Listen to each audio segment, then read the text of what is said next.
Hello there, hello there. Hello there, everybody. How the devil are we all? I'm very well.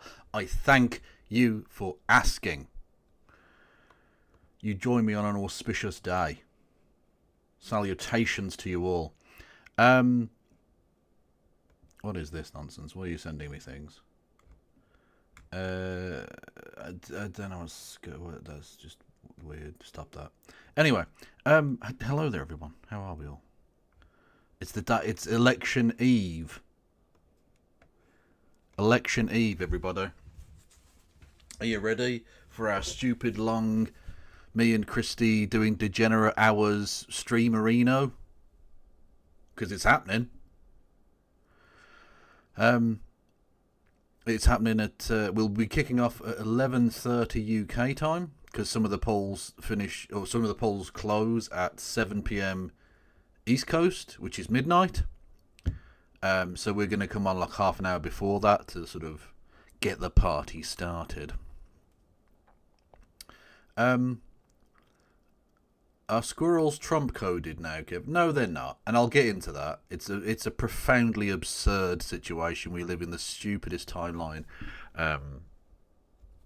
in the history of the world. Can we open a present early, Dad? No, you fucking can't, Bilderberg. If you see it early, you don't get it. Get some help. Listen to Michael Jordan. He knows. How are we all anyway? Are we doing well? As you just heard, the noise that happened there, that means you can give me money. You can do that. That is a thing you can do. You can hit the follow button, you can subscribe. You can subscribe with Amazon Prime. You can give subs to the community. You can do bits messages. 200 bits or more will get you a text-to-speech. You can do super chats by the Streamlabs link below. I've forgotten the rest. Fuck, I was doing so well. You can help me out on Patreon and or PayPal. You can... I don't know why I say PayPal weird there. I know it's wrong, but I still... You can go over to the Discord. Check out the Discord. You can... what else can you do? Shit. Facebook, YouTube, Blue Sky, TikTok, Threads. If you're on YouTube, I don't know why I'm doing ASMR now, but it's happening, okay? Anyway, you can do you can become a member for 99 pence. You can give subs to the community. No, memberships to the community. And you can do super chats, which I will read out aloud in a Dalek voice, apparently. So you can... yeah, those are things you can do if you wanted to help me out. And I clearly need help. Look at my hair. Oh. Sweaty spaghetti. What is this nonsense? Oh, yeah, sorry. Yeah, thank you, JBEC, for resubscribing. You now get a fucking fifth post-birth baby Bible abortion. How appropriate. And small it is on the screen. Whatever. Enjoy. Considering when Kamala wins tomorrow, there will be mandatory abortions for all people. And you're thinking to yourself, well, not all people are pregnant. They're going to forcibly inseminate everyone so that everyone has to have an abortion. That's how much she wants to kill the babies. I may have watched Fox News tonight. Anyway. Yes, we'll be talking largely about American politics. Fuck you for making me think the election was tonight. Why would I... Hang on, I literally said it's happening tomorrow. What did you get from me saying it'll happen tomorrow? The show's happening tomorrow. Made you think it was today? Because it definitely it wasn't. Like, what?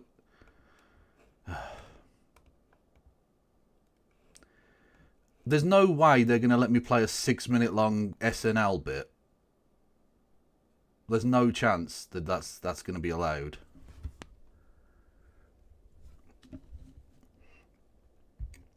Thank you, Wayward Historian, for gifting a sub to non-binary. By the way, much love to you both. You said me and Christy will go live at 11. Yeah, okay, no, 255. No, I'm not having this bollocks, right? It's 10 o'clock now, and you know that because you're from Britain, right? So you know it's 10 o'clock here now. What made you think that when I said Christy and I will go on at 11:30, made you think that was going to be tonight? How could what I'm going to do a half-hour show now, end this, and then go live with Christy at 11:30 today? No 255. You're being naughty. You're being a bratty little sob, and I'm going to have to put you on the shot collar. Clearly, it's the only answer. Okay. Checkmate.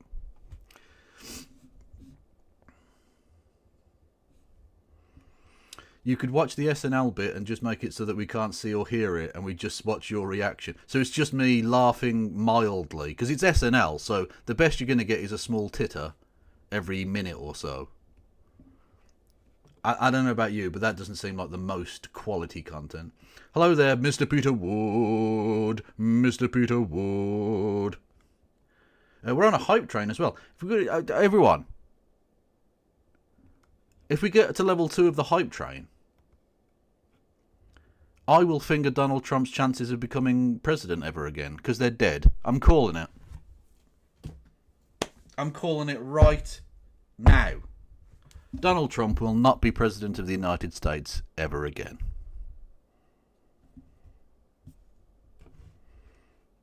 Just saying.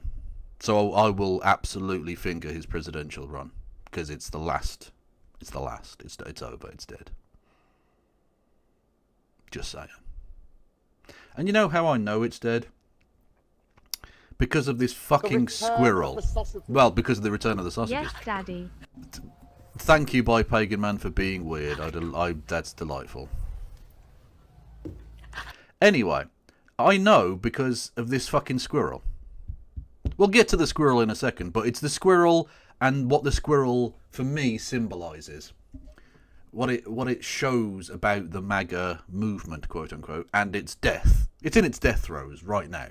We are seeing the last convulsions. The death struggle has begun. Quite what damage it'll do in the throes of its last lashings out, God only knows. I think a lot of cities in America are preparing for potential civil unrest. He'll undoubtedly call the election stolen, regardless of how obvious and complete the victory is. We saw from the Seltzer polling that, I think it's probably a little bit overdone, but according to that usually very accurate polling, the Kamala will win both Texas, Florida, and Iowa. Now, Iowa statistically doesn't matter because it's got like 4, I think, electoral college votes or something shit like that. Like, who cares, right? But it's what statistically what that means, because Trump won that by nearly 10 points last time out. If Kamala Harris manages to take that as well, it's going to be embarrassing. She's going to get over 400 electoral college votes. It'll be the biggest victory since Reagan. It'll be the biggest victory of my lifetime for a Democrat. Or indeed for anyone, I think. And even if that does come to pass, which I think it'll probably be a bit tighter than that.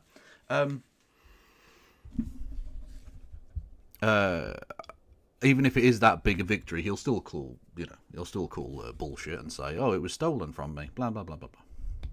Yeah. By the way, we're still on the hype train, everybody. Get your bits and subs in, otherwise I won't finger Donald Trump's presidential chances. So, I mean, if you want Donald Trump to become president, don't give me money. That's fine. If that's it. Look, clearly the only way to stop Donald Trump is giving me money. It's the only way. By all donations necessary. Yeah? Oh. What will convince Kev convince 255 of next? Oh, don't be mean to 255. He's lovely. Yeah, those new polls are clearly the Hungarian vector at play. Yeah. We are, I think, definitely seeing the the death of the MAGA movement. And it's things like this that sort of show you, I think, the kind of outcome of it, right? This needs to, someone needs to clip this out and put the... Stop it. Get some help. Needs to clip this out and put the Curb Your Enthusiasm music on the end of it, because it's fucking, it's just amazing. Listen to this shit. Watch this shit, right? For 9 years, we've had the biggest rallies in history of any country. And not remotely true, by the way. Every rally's full. You don't have any seats that are empty. You don't have anything. I mean, no seats empty. You missed a beauty. We could have filled that place up 20 times. I mean, that was beautiful. And the Virginia rally, did you hear about the Virginia rally? That was, Glenn Youngkin did a great job in Virginia. Jesus Christ. Right, now there are a couple of things. Firstly, if anyone knows that cameraman, I will happily buy them a beer or wank them off, whichever they fancy. Secondly, it's the fact that he's obviously lying, right? A genius. Fucking amazing stuff. The timing's perfect. And thirdly, this shows you how much the Trump fans want to be lied to, because they're in the crowd that night, right? They're in the actual auditorium. They can see that the thing he is saying is a lie. They know that that it isn't full. Obviously, clearly there are empty seats. So, what does that tell us about the mentality of the MAGA people? That they want to be lied to. They want to be controlled and lied to, because they can see that he's talking shit. They can absolutely see that he's talking shit. And they don't care. And I'm asked to believe that these people aren't garbage. I'm asked to pretend and be polite to them as if they're not absolute scum. When they clearly are. Demonstrably they fucking are. Right? And I think this story, as absurd as it is, and it is obviously ludicrous, shows the death of the MAGA movement, right? So as you can see, I titled this one provocatively that I killed the squirrel, right? I shot the squirrel, but I didn't kill the deputy, right? Hang on. What the fuck am I doing with this? Hang on, 1 second. Just trying to get my light in the right place. There you go. I think. No? Fuck's sake. There we go. So, yes, this story of the squirrel is genuinely fascinating. Not the actual story itself, which is just kind of sad, but the right wing's reaction to it has been fucking fascinating, right? So, there's a guy in New York State called Mark Longo, more of whom in a second. He was the owner, the keeper, whatever, of a squirrel called Peanut. There's also a chipmunk or some shit as well he had. He didn't have the appropriate licenses for said animals. They were seized by the state of New York and euthanized. Now, that's just sad. That's just actually a sad occasion about a guy losing his pets, right? And if it weren't for that, it would just be a local interest story in the New York area. No one would really give a fuck. Really. It would be sad if you heard about it, but the thing is, you wouldn't have heard about it. Except that the right wing, for some fucking reason, have decided that this is going to be their core celebre. And for me, it's the perfect, quintessentially perfect ending to the MAGA movement. And it is the ending of the MAGA movement. Not because it's a scandal or anything, because we've seen that scandals don't end the MAGA movement. Scandals define the MAGA movement. They are the MAGA movement. MAGA is, to its core, offensive. Everything about it. So that was never going to bring MAGA down. What has brought them down is their own inanity. This is the quintessential MAGA story. This squirrel thing. Again, not the story, the reaction to it. It's inane. It's pointless. It's a ginned up fake controversy about a thing they don't care about, in order to distract from the fact that they do hate these other things, and by doing so drawing a contrast. Because look at the way in which the right wing have eulogized this squirrel. For instance, this image you see here is not an ironic image. I'm using it ironically as my opening meme for the day, my placeholder opening screen meme. It wasn't created in that framework, though. It wasn't created in that context at all. This is a legitimate image created by a Maga fan eulogizing the dead squirrel in support of Donald Trump. Again, it's so on the point it hurts.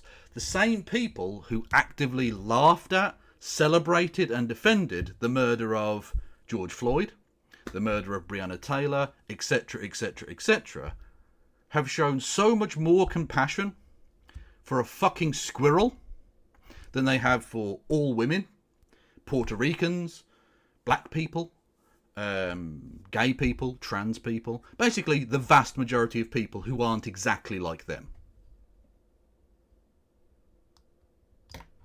It's remarkable what this psychologically represents about the right wing.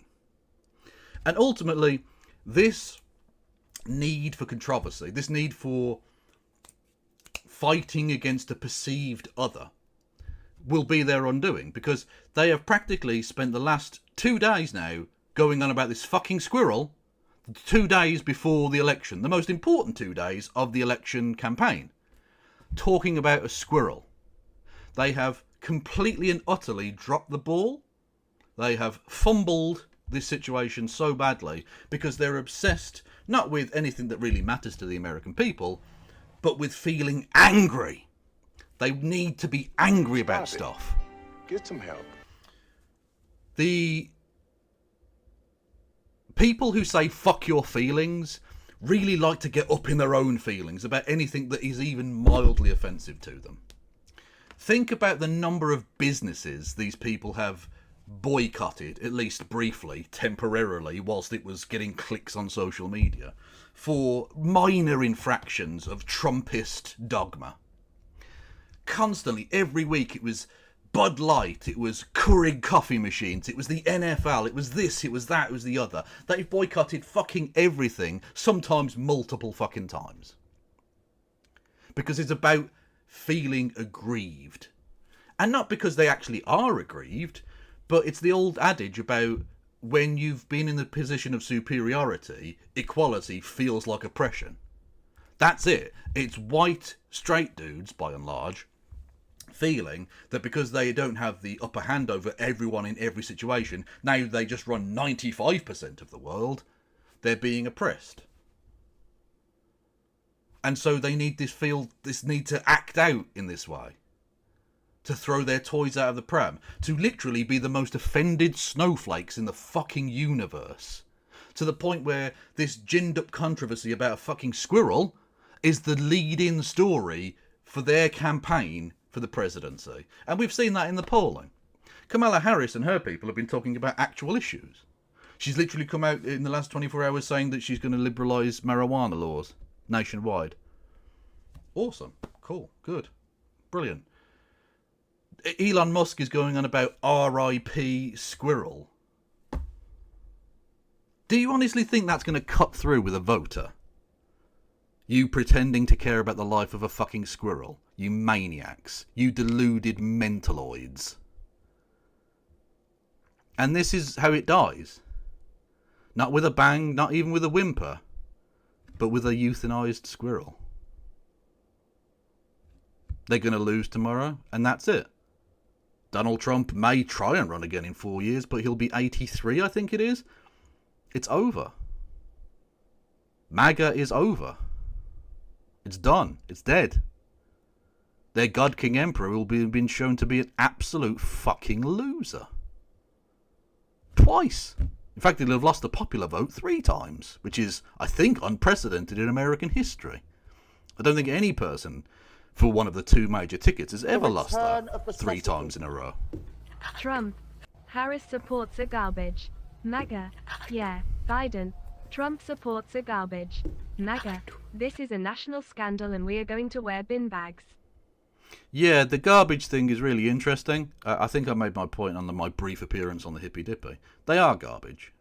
If you support someone who is a rapist, a pederast, look into it, he is, a very, very long-term and close personal friend of Jeffrey Epstein, look into those audio leaks. I say leaks, I mean they were purposely put out there, but they're legitimate leaks of Jeffrey Epstein talking about Donald Trump ringing him desperately at 3 a.m. Any person who needs to ring a pedophile and sex trafficker at 3 a.m. should not be president and should be in jail. A convicted felon of the highest order, a man who was twice successfully sued by the federal government of the United States, which he would later go on to head the executive branch thereof, for racist letting policies in his businesses, in his properties. A man who wanted the Central Park Five executed, even though they were innocent. A man who argued in court, quite seriously, that not only should he have immunity from prosecution for all crimes, but even up to the murder of American citizens. He was literally put to his lawyers, if the President of the United States murders a citizen of the United States, should that be a legally actionable offence? And his lawyers literally said no. Which, by the way, interestingly put him in the interesting scenario of, if Joe Biden had called for the execution of and pulled off the execution of Donald Trump, a private citizen in the United States, morally speaking, he could not realistically have argued that that was wrong, because he literally argued in court that it was fine. Legally, he'd have been fine, although dead. His team would have been fine to sue, but even so. So if you support that guy, you are garbage. And I don't think the President of the United States needs to fucking lie about that. So the fact that Joe Biden came out and said it, good. Good. I'm also happy that Joe Biden is about to be not president in the next couple of months, because he's a fucking doddery old cunt who needs to fuck off forever. Bye-bye, you genocidal fuck. Toodles. Bye-bye, corpsey. So yeah, this story is amazing. And just to put a kind of final little ribbon, a little bow on this story, the person in question, whose squirrel was euthanized, was a guy called Mark Longo, who is a person I'd never heard of before, because this is not a genre of content that I partake of. But he is an adult film star, specifically an OnlyFans model of the gay pornographic variety. He is indeed. Now, all power to him. Sex work is work. We're very sex positive here on the channel. But what I will say is that the MAGA crowd are never more exposed than when they come up with their fake ginned up stories of hatred about things that they haven't even looked into. Because he is both an OnlyFans model, something they've railed against, and a homosexual, again, a thing they've railed against, and was using the squirrel in question as an advertising ploy to get clout to advertise his homosexual pornography. Again, a thing that MAGA people have spoken out against vociferously. And if anything shows you the fake, pathetic nature of the MAGA people, it's that. Because they claim to be anti-establishment and yet have backed a billionaire. Claim to care about women when it suits them, even though they back a rapist. And now have gone with this story too, even though the person at the heart of it, who they're supposedly feeling very sorry for, is a person they absolutely despise, if they'd even known who he was. This is one of the most dark and yet fucking hilarious chapters in American history, this whole MAGA movement. Dark because of the sinister and dangerous and damaging impact it's had, both short-term and long-term, because those fucking Supreme Court picks are going to be there for the next 50 years, maybe. Probably not quite that long, but it is possible. If, you know, Comey Barrett lives into her 90s, she might well be there in 50 years. So dark, unbelievably dark and dangerous, but also fucking hilarious because of absolutely whack shit like this. Like crazy. They've spent the lead into a general election talking about a squirrel. Are they on crack? Like, for reals, what the fuck is going on with these people? Their brain is broken in a very specific configuration, and that needs to be studied. Honestly, psychologists need to get on this shit, because these people are just gone. Completely fucking gone. They're on a different planet.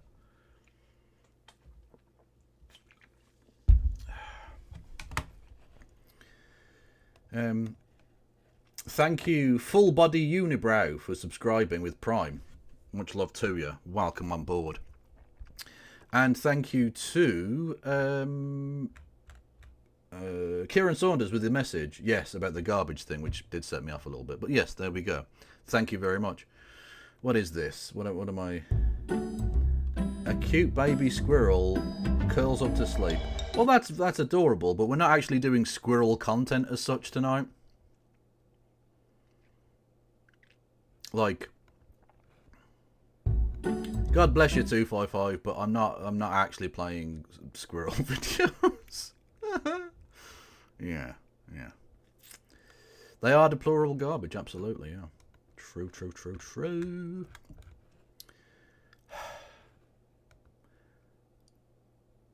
Yeah, choosing to support Israel even though they're horribly anti-Semitic. Yeah, absolutely. Did Twitch make your channel plus 18 because you claim to have killed the squirrel? No, it's because I had to. They forced me to go into the sensitive topics category, which means it's always 18 plus. Which isn't a problem because I don't think I have many non-18 plus viewers, to be honest. I don't really appeal to the Zoomer crowd, I don't think. My particular brand of boomerism. Anyway, talking of these dickheads being on a different planet, this, it's the new norm. It's the new norm, everyone. The second episode of the thing that they fundraised for and then didn't make any more episodes of. It's the new norm. Do you remember the new norm? That thing that they tried to make into a thing and everyone mocked, so they didn't do it again? Kept the money, though, didn't they? Thank you, Andreas, with $2. How will you follow the US election? BBC News, Sky News. We'll be flicking around so as to avoid copyright issues. So we'll watch some BBC News, some Sky News, some CNN, you know. We'll be talking to people. We'll have guests on. So yeah, there'll be plenty of variety, I feel. Anyway, these dickheads.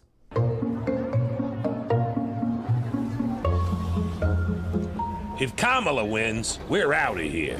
If Trump wins, we're out of here.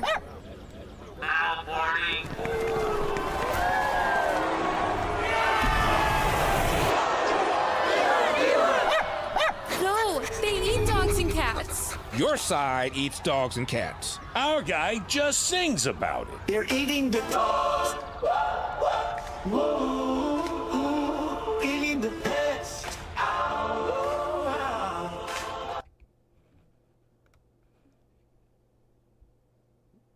What the fuck?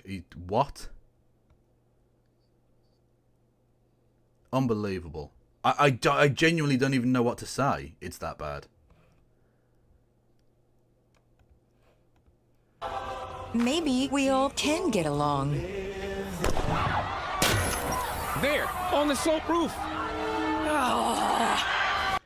What the fuck? They had fucking Hillary Clinton trying to kill him. I mean, firstly, they will never leave 2016. It was their heart. They are, honestly, they are the Uncle Rico of elections. For those who don't know, you haven't seen Napoleon Dynamite. Uncle Rico is actually, is it Uncle Rico? I think so. Yeah. Anyway, the guy who was a quarterback in high school and thinks he could have gone pro if he wasn't injured and blah blah blah.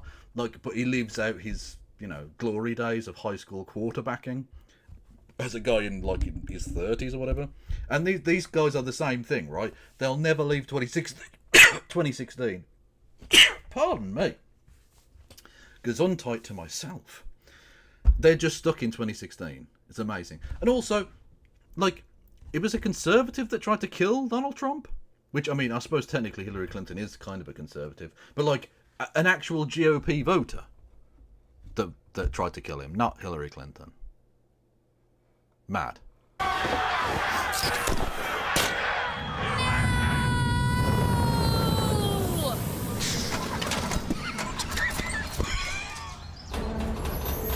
Ooh. Ha! A DEI hire. I mean, okay, but dude, like a DEI, I mean, yeah, just transphobic nonsense. And secondly, like,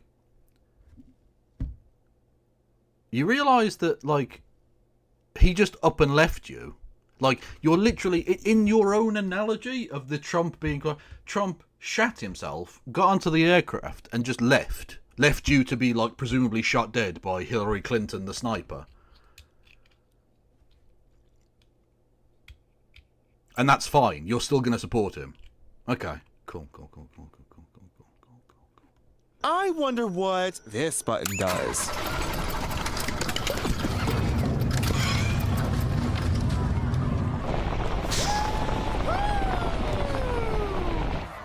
Now we're stuck here with you. We're stuck here with you. And they, them. Communist, homophobe, My plan worked. They're destroying each other. And the beautiful thing is, of course, that this is literally funded by Russia. This actual cartoon was partly funded by Russian state propaganda money.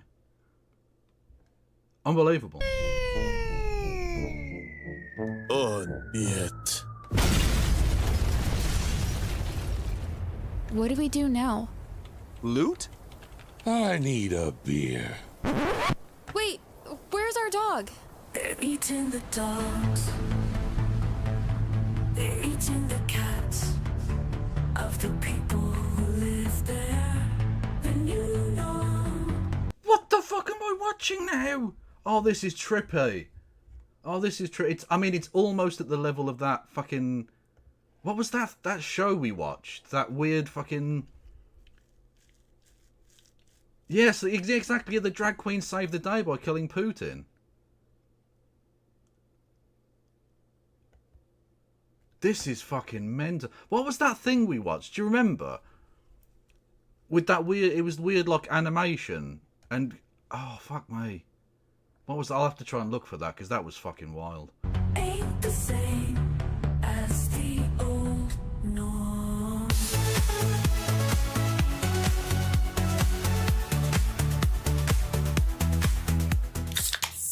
I'm Norm. I want normal beer. Problem is... Oh, yeah, because do you remember? They made the new norm at the time they were going after Bud Light, wasn't it? Because they made one can for a trans woman, so they all went to try and boycott it because, you know, they're cunts, I guess. Nowadays, beer's covered in rainbows and drag queens. If only... Where is it covered in these things? Where? Show me where this is happening. Again, it's just whinging from people who absolutely have nothing to whinge about. Just making up shit. Oh, we're being offended by a fucking beer can. Ah, unbelievable shit, man. Only there was a better way. Turn any beer into normal beer with the Normal Beer Cozy. Get the Normal Beer Cozy now and make every beer a normal beer. It's just a grift, okay. It's just a silly grift. Crazy me. Fucking hell. I'm trying to find that thing. Does anyone remember the really, really, really brain rot thing we watched? The Kamala Harris animation thing? I'm trying to find it and I can't fucking... I don't know if it's been blocked on Twitter or some shit. I don't know why it would be. It's like pro-Trump as fuck. Unbelievable shit, man.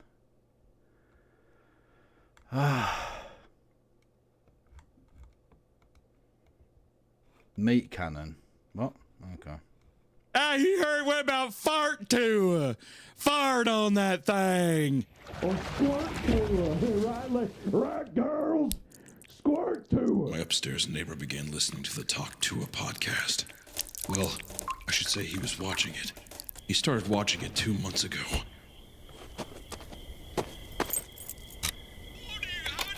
He seemed to mock it at first, mumbling to himself. Nothing. It's so dumb. I didn't pay much attention to it. Things felt so normal then. It wasn't until that night he knocked on my door.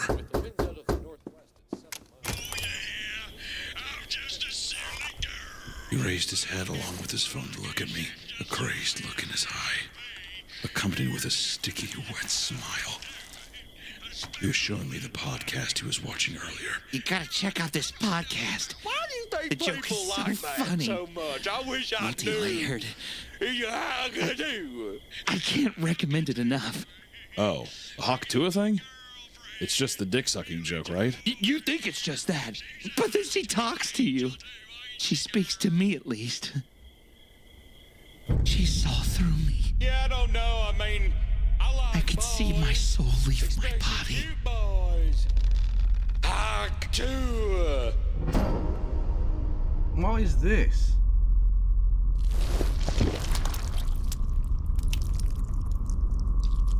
You are lost, but can easily be found.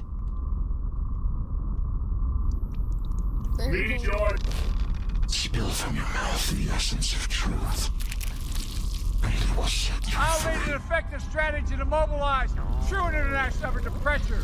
True international effort to pressure. You are jealous with truth.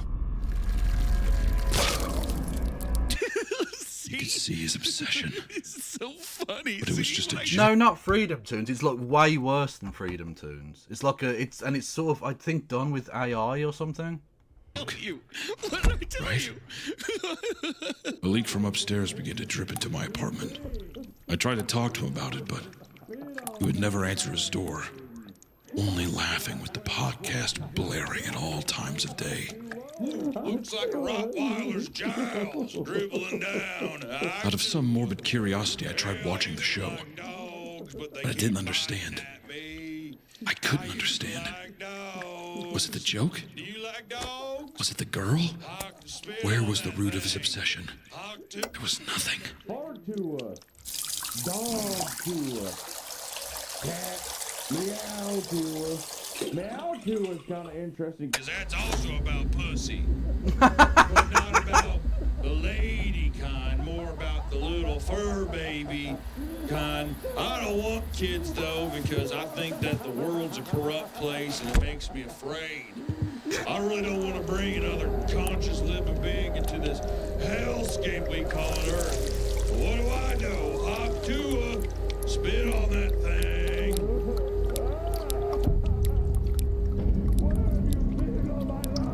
Yeah, this is Temu animations is what this is. I don't like Mike Tyson's face tattoo. It scares me. One day, the laughing stopped. Surely there had to be some reason.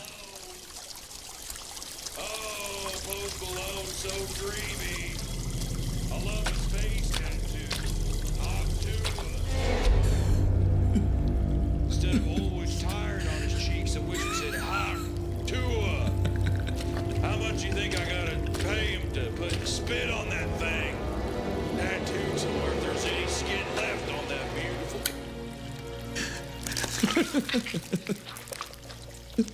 Hey! Hey! Oh!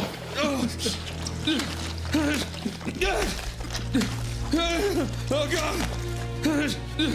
Spit on that thing. Oh! God! Oh! God!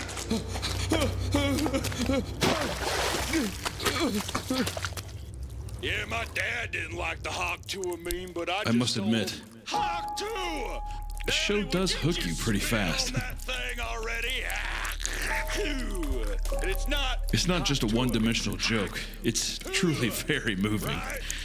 I don't know what's happening. I don't know what this is. Yeah. So funny. Oh, good golly. I'm from the South. I don't know what that is. I'm not going to apologise because that's fine, but like...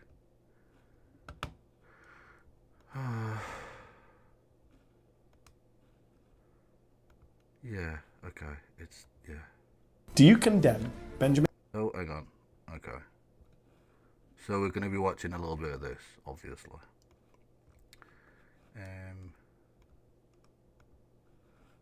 I'm just going to move on from that. Whatever the fuck that thing was, I'm just going to move on. I don't know what it was. I don't know that I can really comment on it, other than to say, I feel like that was something of a waste of time. Really? Anyway, let's watch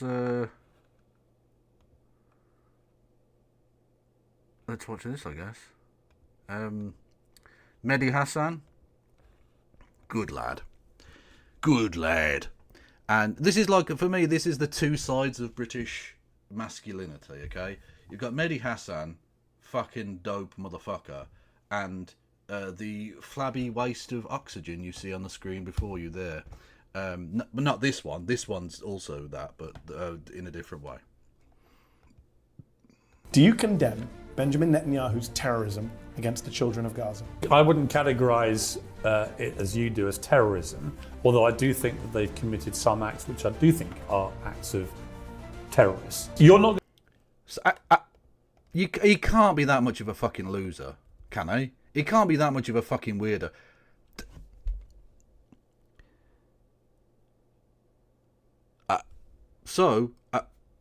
I wouldn't say they're terrorists, but they have done some things that are terrorism. How the fuck else would you describe that then? If you've done some things that are terrorist, you are a terrorist.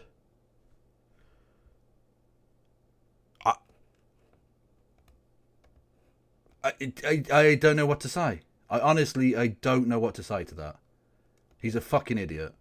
This man is an idiot, and he's one of the reasons that Britain is more stupid than it needs to be. Unbelievable. You're going to get me to say that what Israel's been doing is terrorism, because I believe they are defending Why their not, people. though, is what I'm wondering. He said 40 babies killed, some of them being beheaded. That's false. Right. None of them were beheaded. Right, okay. And you said it as fact. Okay, but why are you defending Hamas? That's your response. So when I say to you, for example, is Trump a racist? Yes or no? I don't think he is. No. So why does he say racist stuff? I don't think he's a racist. I've known him... No. Why does he say racist stuff? Why does he say racist? So you can do terrorism and not be a terrorist, and you can be you can do racism but not be racist. Very, very clever. Honestly, he's one of the biggest brained individuals I've ever seen. Love it.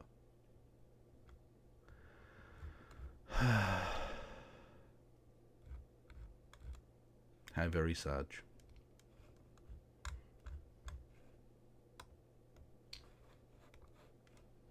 Racist stuff, Piers. Mehdi, I don't know. This is my favourite quote. To those who warned this was what was going to happen with Trump, you've been proven right. It's a sobering moment. Yeah, I was right and you were wrong. But I don't see any humility from you today when it comes to Trump. No. He's such a cunt. He's such a bad person.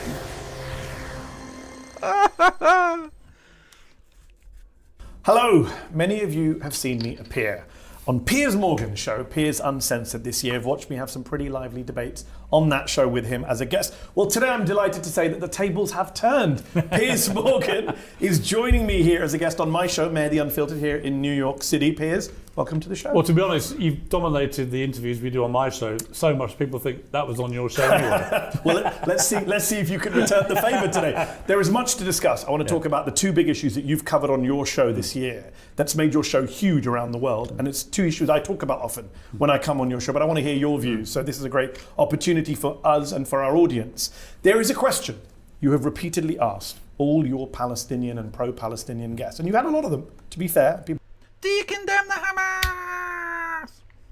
have praised you for that. But there's one question you ask almost all of them, to the point where it's become a bit of a joke, a bit of a meme. So let me start by asking you a version of that question. Do you condemn Benjamin Netanyahu's terrorism against the children of Gaza? Well, I wouldn't categorise it as you do as terrorism, although I do think that they've committed some acts which I do think are acts of It's honestly so dumb. Terrorists. For example, the aggressive, violent expansion on the settlements on the West Bank. I think you could. Yeah, that's terrorism by the state. It's state terrorism. The IDF are terrorists. The Israeli government are terrorists. I mean, I know that you aren't a real journalist, but you claim to be a journalist, but that's not usually how it works. Piers. Could inarguably say, well, that's a form of terrorism. Yes, my 'cause it is. hesitation in using that categorization for what Israel has done in Gaza is that, as I've said to Palestinian guests, It's because they've blatantly got dirt on you. They've blatantly got dirt on you, mate. Should we be worried about this? What's this? 538? Should we be worried about 538? Well, hang on, that prick. Paulie, no. No. That guy's paid by Peter Thiel. No, 255, don't listen to that guy. Nate Silver's a piece of shit. Ignore. yes, I'm not sure how else people expected or how else the Israeli government should have responded to the terror attack of October the 7th, given the monumental scale of what happened that day.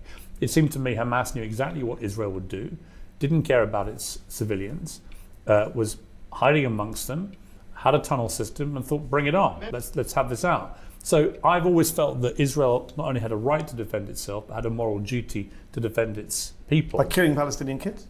Well, listen, my brother served tours of Iraq and Afghanistan and the British Army.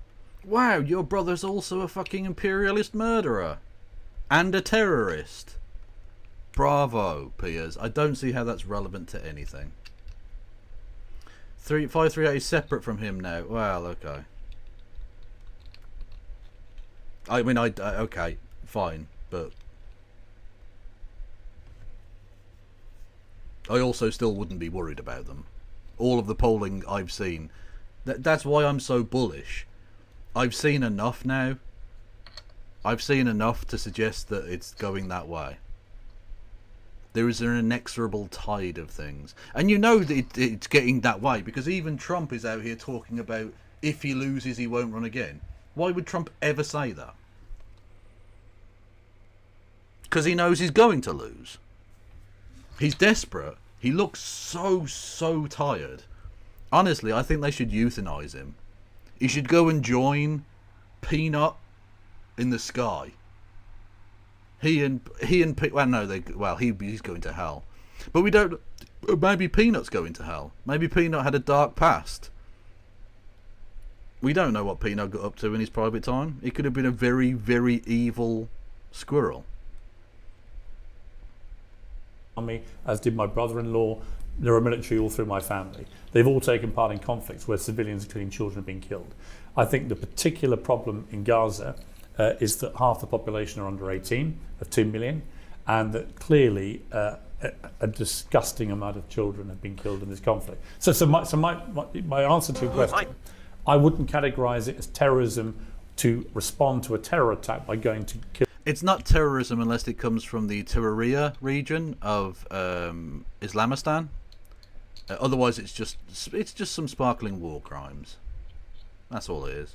Kill the terrorists. However, has it got completely unacceptable, the level of civilian death that's been going on in Gaza, particularly children? I say yes, and this has to stop. What is the acceptable level of death? Well, I don't know. That's why I've always said from the start. What is the correct number of sons of bitches? What's the right number of sons of bitches? How many? Honestly, that guy, amazing human being. He was interviewed by Piers Morgan again, wasn't he? Yeah, I genuinely, this story is amazing to me. Hang on. So Giorgia Maloney is a bad person. I want to just preface that. But hang on. This story is genuinely fascinating. Here we go. So, Mossad, the Israeli Secret Service, were engaged in an espionage scandal in Italy against the leader of Italy, the Prime Minister, Giorgia Meloni, who is a fascist piece of shit herself, and indeed a terrorist who wants to sink migrant boats. Terrible human being, which is, of course, why Keir Starmer loves her. Anyway, Mossad have been trying to gather compromat details on her. Basically trying to dig up dirt to hold her in check. And I think this is what Israel have been doing to most world leaders. I think this is absolutely the core of what Israel does, and why it gets leaders from around the world, even in countries that avidly don't support the Israeli government, to support the Israeli government. Even to their own electoral disadvantage. Because they get dirt on them, and then they blackmail them. Support Israel, otherwise we reveal your dark secrets. That's exactly what this is, and that's exactly what they've done.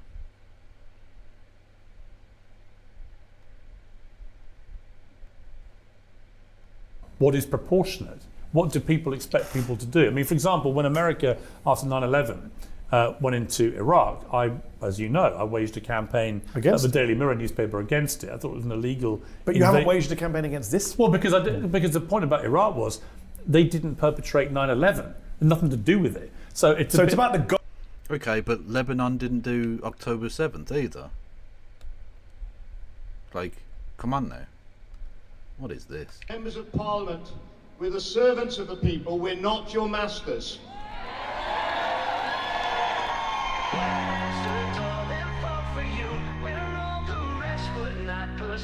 The next Prime Minister, it must be Andrew Bridgen.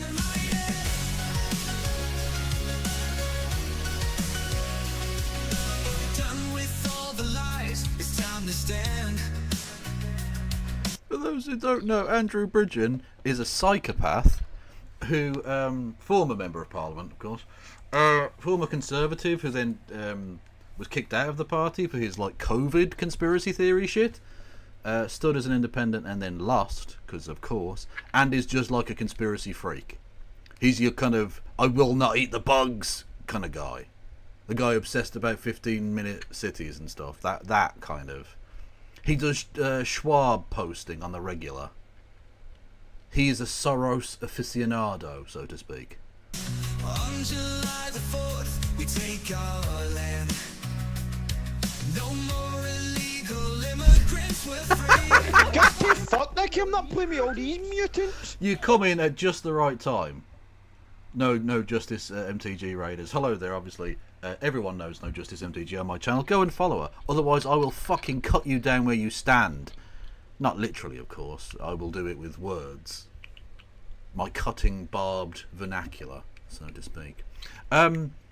Yes, hello there. You can hit the follow button. You know what to do. You know all this shit. Anyway, you join us at the right time. We are currently watching We got victory is ours. a brief interlude of Brit Bongarino standness in the middle of America and Israel talk. Right, Andrew Bridgen, the Mighty.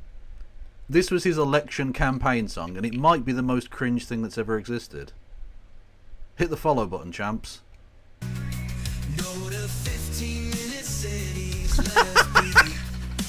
I promise I didn't pre-watch. No more climate lights, no cashless bank, no homelessness, help every man, no sex left. Not women though. Not oh, Jesus Christ. I will not eat the bugs. And the transoids. Sends in the schools, recheck the global control. No selling off, keep it's ours. No giving psychos powers. No propaganda on BBC. No more TV license fee. No. Don't sell off what's ours, but also privatise the BBC? Interesting.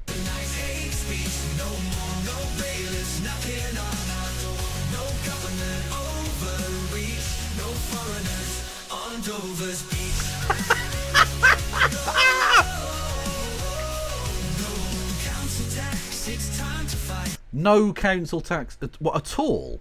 You don't want to have any council tax. Okay, how are you going to fund anything then? Andrew Bridgen, how are you going to fund trash collection for Americans? How are you going to get? Yeah, how are you going to do that? Who's paying for library? Well, your people can't read. Yeah, let's just stick with rubbish collections and like street lighting. How are you paying for that? How? The free market will suck. The free market can suck my entire fucking posterior.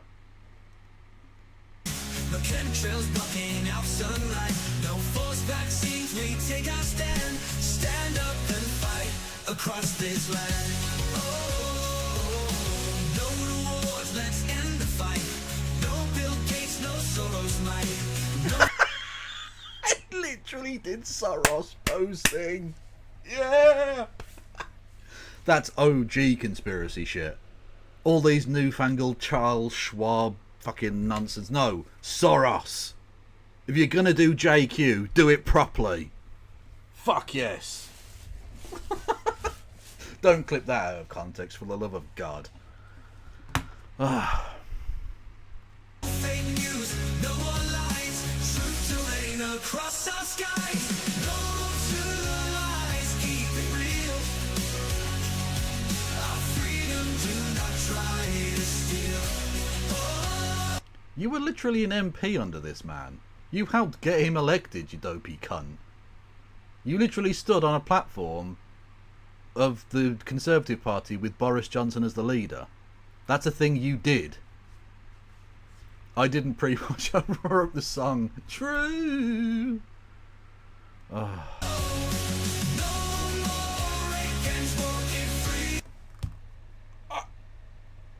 I mean, what I will say is that Andrew Bridgen was also an MP under Theresa May, who lost the file of information and documents pertaining to the Westminster paedophile ring.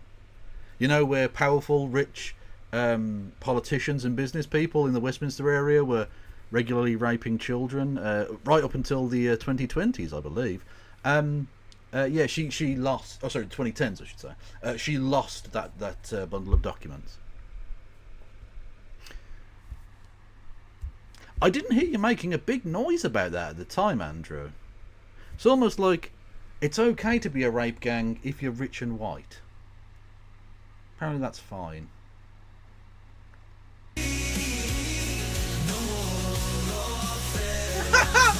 Well, this aged supremely well, considering Tommy Robinson was sentenced to 18 months last week.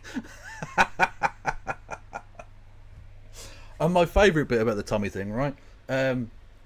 He put out another grifting post, or one of his people did, and he was like, because he's in jail, he's been unable to work, you should donate, and then the link, right? And I'm like, he didn't work when he was out. What do you mean? He hasn't done a day's work in his fucking life. He's grifted off you stupid bastards for fucking decades now. Unbelievable shit.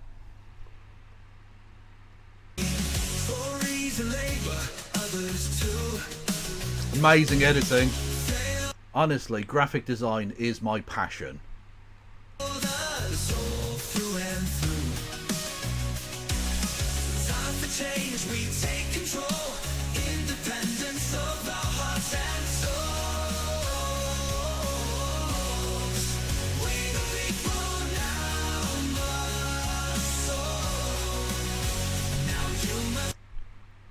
What flag is that? Is that the Hungarian flag? Am I gone crazy? Or is that the Hungarian flag they're waving there? Have I gone mad?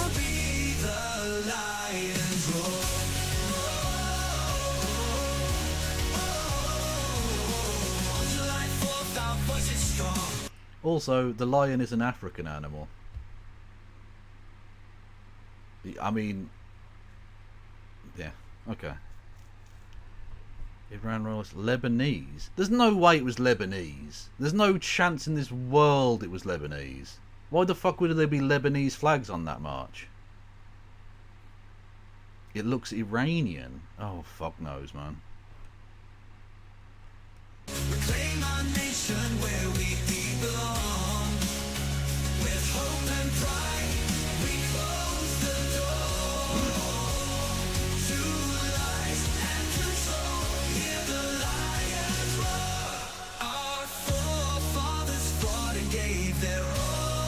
Yeah, to fight against cunts like you. Like, you know you were on the other side there. Your politics were on the other side. You were like on the cliff tops firing down in the beaches of Normandy. That's... Maybe that's what he means. Our forefathers fight to keep these Jews and N-words out of Europe or whatever. Maybe that's what he means. I don't know. Possible. Always funny to me when they invite the German leader to the D-Day memorials. Because, like, I mean, obviously they're not Nazis now. But, like, it's still funny. Like, the world leaders must have a laugh at that, right? They must be like, so, Angela. Oh, it's not Angela anymore, is it? Olaf. Olaf Scholz. You just got Olaf. Took a pretty big L here, didn't you, mate? You're turning up. You're turning up to an L. Oof. Mate, that's embarrassing. Stop it. Get some help. They should. That's almost certainly what they say to him, Michael. Yeah, I imagine. Kevin has a knack for finding cringe. I don't. My audience do. My audience bring me all the cringe. Honestly, I've gotten to the point now where I prepare about an hour's worth of content, and my audience provide me with about 7 hours of content. And I can only do like 2 or 3 hours of that stuff. My audience is genuinely fucking amazing. Not only are they incredibly supportive in terms of like finances and just watching the fucking streams, but they provide their own content. They give me stuff to look at, and it's off just the most mental shit ever. That thing earlier, the fucking new norm with cats and dogs in the sky. What the fuck was that?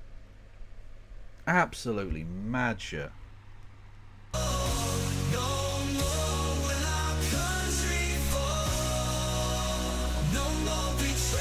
Okay, but you're saying that as you're watching someone's country fall. Like, they're invading France. Don't get me wrong, I think they were right to do it. Because it's always right to invade France. It's never a bad time for that, okay? But especially then. Then was definitely the right time to invade France. But you're watching someone's country fall there. That's France being overtaken by people who are largely not French. Some of them were Canadian and they're thus half French, but that's in a different manner.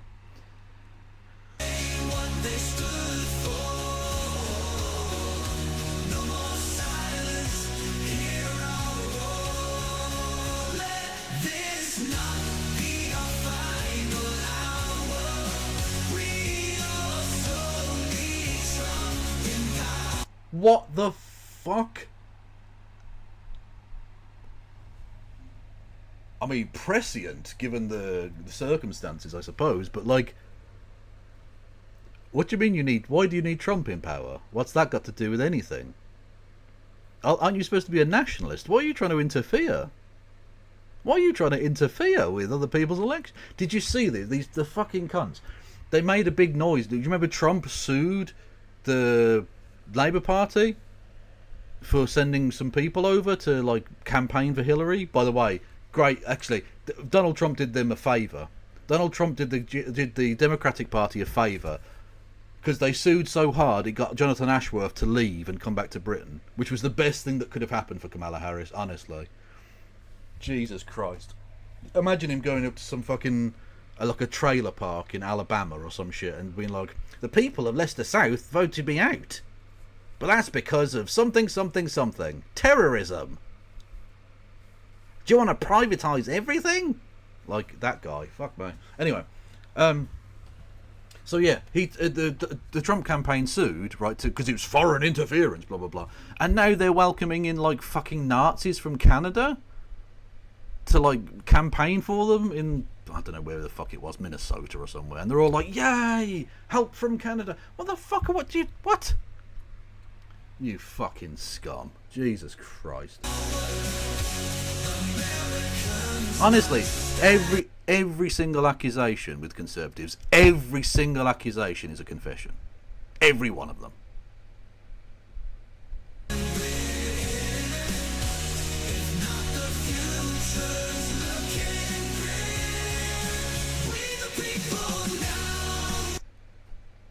That is one of the saddest things I've ever seen.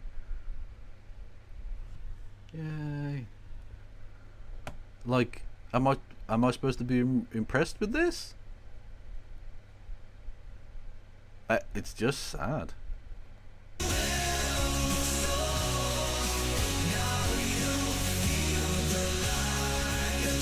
How is this? This is 6 minutes long. We're only 2/3 of the way through this. How? This feels like it's gone on for fucking ever. Oh my god. Fucking just end me. Sorry, end the video. That's what I meant, obviously. Ladies and gentlemen, we got him. Victory is ours. Thank you. Thank you.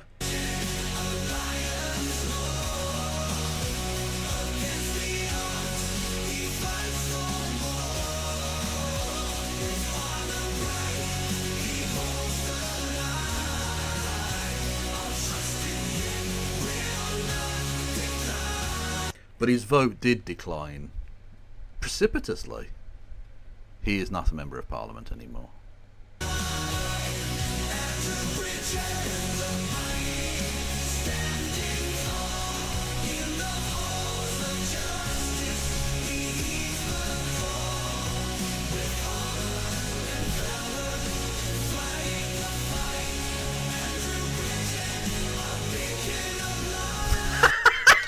Andrew Bridgen, a beacon of light.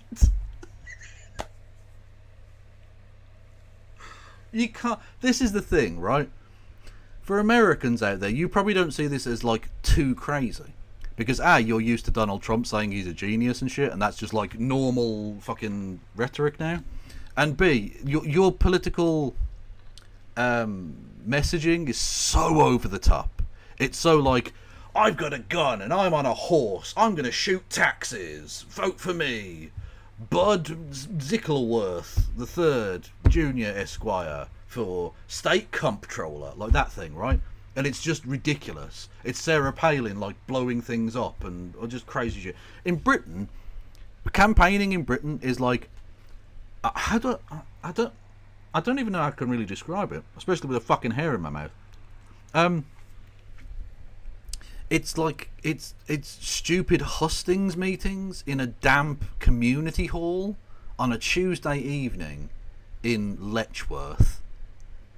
Like, it's just the most understated shit. Just rubbish, downbeat, fucking depressing. Just depressing, boring rubbish. We don't do phantasmal explosions and like riding around on horseback pretending to be a fucking farmer or some shit, right? We don't do that nonsense. Like, it's not a thing we do. So seeing it's so jarring. It's so jarring and it's so stupid, and I'm surprised it didn't work. Really, I'm so fucking surprised. Like, it's just, it's so out of place.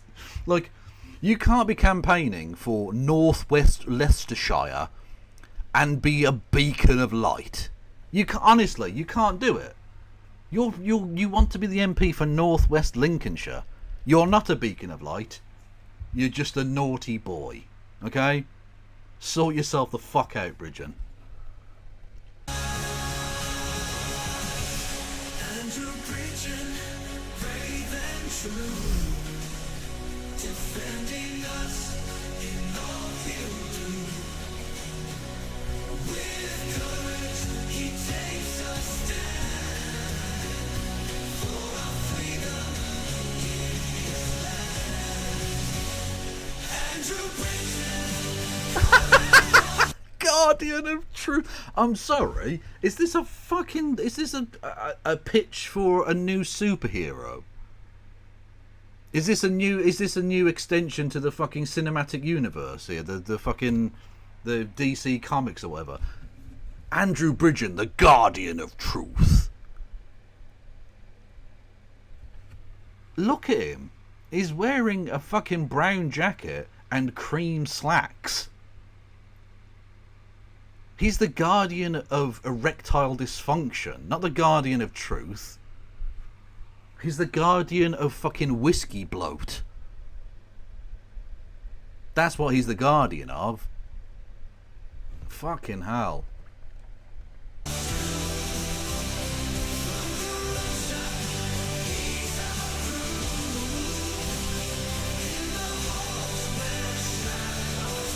Also, sort your mixing out. Whatever slop company created this shit, sort your mixing out. I appreciate the key change. It's very, as someone pointed out, it's very Eurovision, which is ironic for someone who's so anti-Europe. But anyway, I appreciate the key change. But now, because you've pitched it up and the noise is too much, I can't hear what he's saying. I literally cannot make out the words that the singer is singing. Or the AI is singing, whatever, I don't fucking know. Like, the only reason I know is because you've written it on the fucking screen. And unlike the people who you want to vote for Andrew Bridgen, I can read.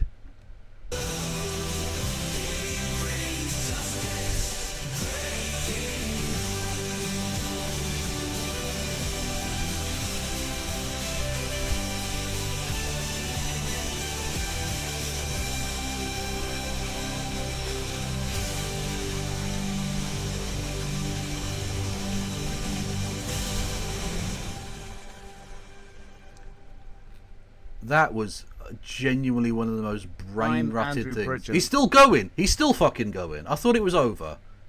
I can't. He's like a fucking. He's herpes. I can't get rid of him. And I endorse this message. Obviously, it called you a beacon of truth, you cunt. What are you talking? It's on your fucking YouTube channel. What? You're not America. In America, you know they have to do that thing where if technically they're not speaking in the thing, they have to come on and say, I'm Butch Masterson, and I approve this message. You don't have to do that in Britain. That's not a thing. Literally, all you have to do legally is, hang on, I'll go back to the thing, right? Is that thing here, promoted by such and such, that's the election agent of the person, on behalf of such and such, the agent, and then the address where you can contact them. That's all you have to do legally, and that's an official piece of communication, right? You don't have to do this. I approve this message. No, that's bollocks. What are you doing? Fucking Christ Almighty!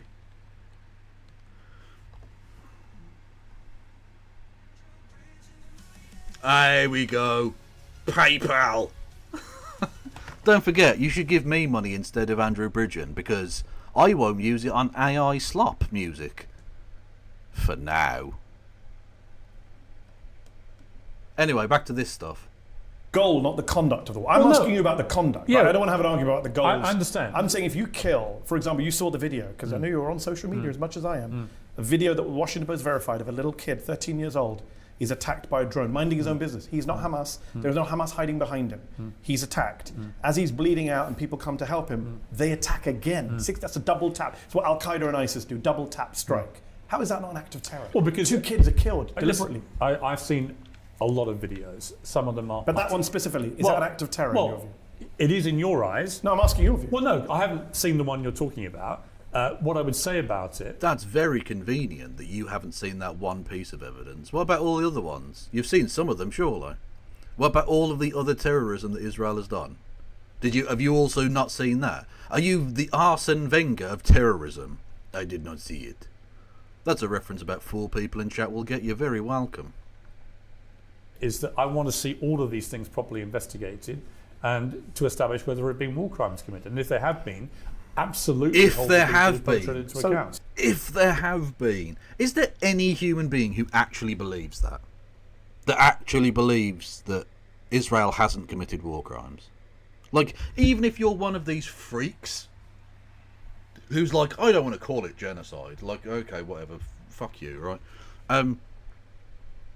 You know, then they try and, like, semantic their way out of it with the exact wording of the very, very fucking broad and shit UN definition, etc. Even if you're one of those people, you would still have to accept they have committed some war crimes. They have executed people. Like, we literally saw a guy with his fucking hands in the air with a white flag, and we saw a sniper shoot him dead. If that's not a war crime, I don't know what possibly could be. Like, if that piece of obvious, like that's murder. What they did there was murder someone trying to surrender.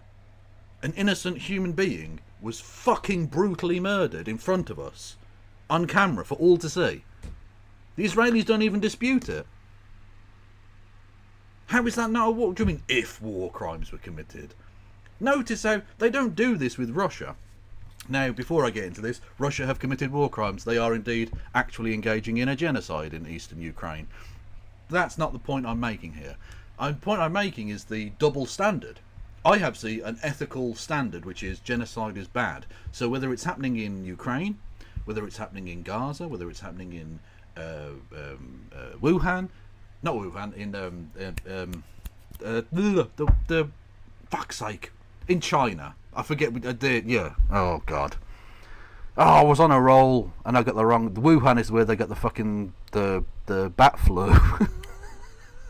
Anyway, the Uyghur Muslims, right? It doesn't matter where the genocide is happening. I'm against it. I think it should stop, and I think the perpetrators need to be held accountable for their crimes.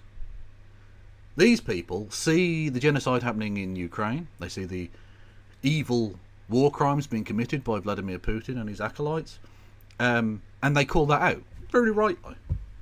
They were straight out there saying he's a war criminal, he's a piece of shit, fuck that guy. Ukraine needs to be kicked out of football. Xinjiang is the place. Thank you, Marcus. By the way, I look forward to speaking with you tomorrow. Russia needs to be kicked out of football. It needs to be kicked out of the Olympics. It needs to be kicked out of the UN. It needs to be sanctioned. Evil. Israel does exactly the same shit. Actually, some cases worse. Certainly more journalists have been killed because they're deliberately killing journalists so that they can't report on the war crimes and genocide they're doing. Anyway. And they're like, well, we need to have a nuanced opinion. We need to discuss the exact, like, is it technically genocide if they don't kill all of the people? Like, there are still some Palestinians left? Tut tut. Like that thing. It's pathetic. The double standard is fucking enraging. So you think Yahya Sinwar is a terrorist, right? Yeah. And there was an arrest warrant request for Yahya Sinwar from the International Criminal Court Chief Prosecutor Karim Khan, British lawyer. He's also put out an arrest warrant for Benjamin Netanyahu. He's accused Netanyahu, well, he's asked for one. The court is being lobbied not to do it.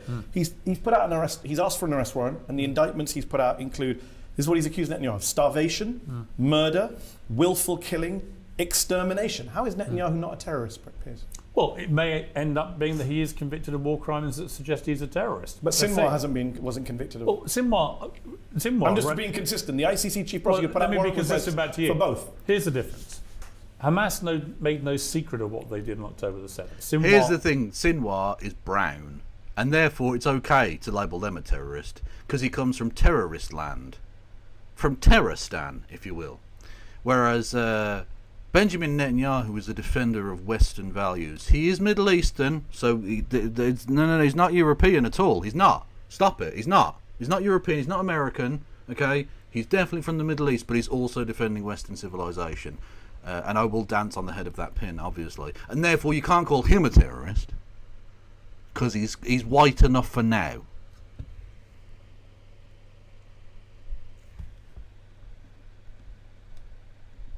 Directed and ordered that attack. No one Nor is disputes Israel. that. Yeah, but what the difference is that Hamas said, here are the GoPro cameras.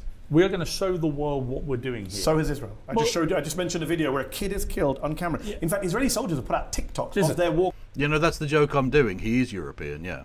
He's originally from Poland, and he spent much of his youth in America. He was educated in America. So he's not Middle Eastern at all. But so were so many of the original leaders of the Zionist movement. Were virtually all European. Zionism was a very minor fringe opinion up until the Holocaust, when understandably it took on a certain appeal to Jewish people around the world, the idea of having a safe place to go to, right? Fine. Not fine the way they did it, but fine, understandable that they would want such a place. David Ben-Gurion, of course, was a Pole. Literally the founder, the father of Israel, was from Poland. Most of those first generations of people were European or American. Some were from the Middle East, to be sure. Jewish people have lived in those areas for a very long time. But the Zionists are a cancerous bubo under the armpit of Judaism. And it needs to be excised for the body to return to health. Or at least to return to full health. There are plenty of very, very fine Jewish people, of course. Fuck's sake, Maria End in chat is a regular in this chat, and I will defend with my life. Actually, I'm not going to say that, but I will defend that person and fight alongside them at the barricades. I consider them to be a brother / mother / nibbling, I think is the non-binary sibling, right? From another mother.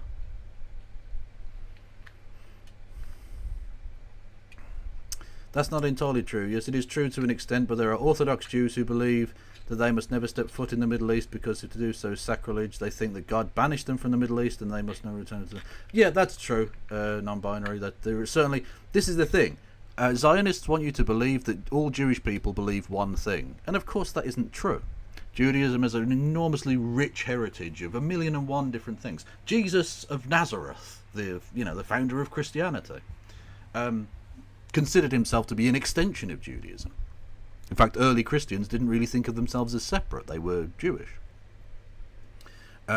Judaism has a number of different schools, from very, very orthodox and conservative to incredibly liberal, sort of light touch, Western style liberalism, Judaism.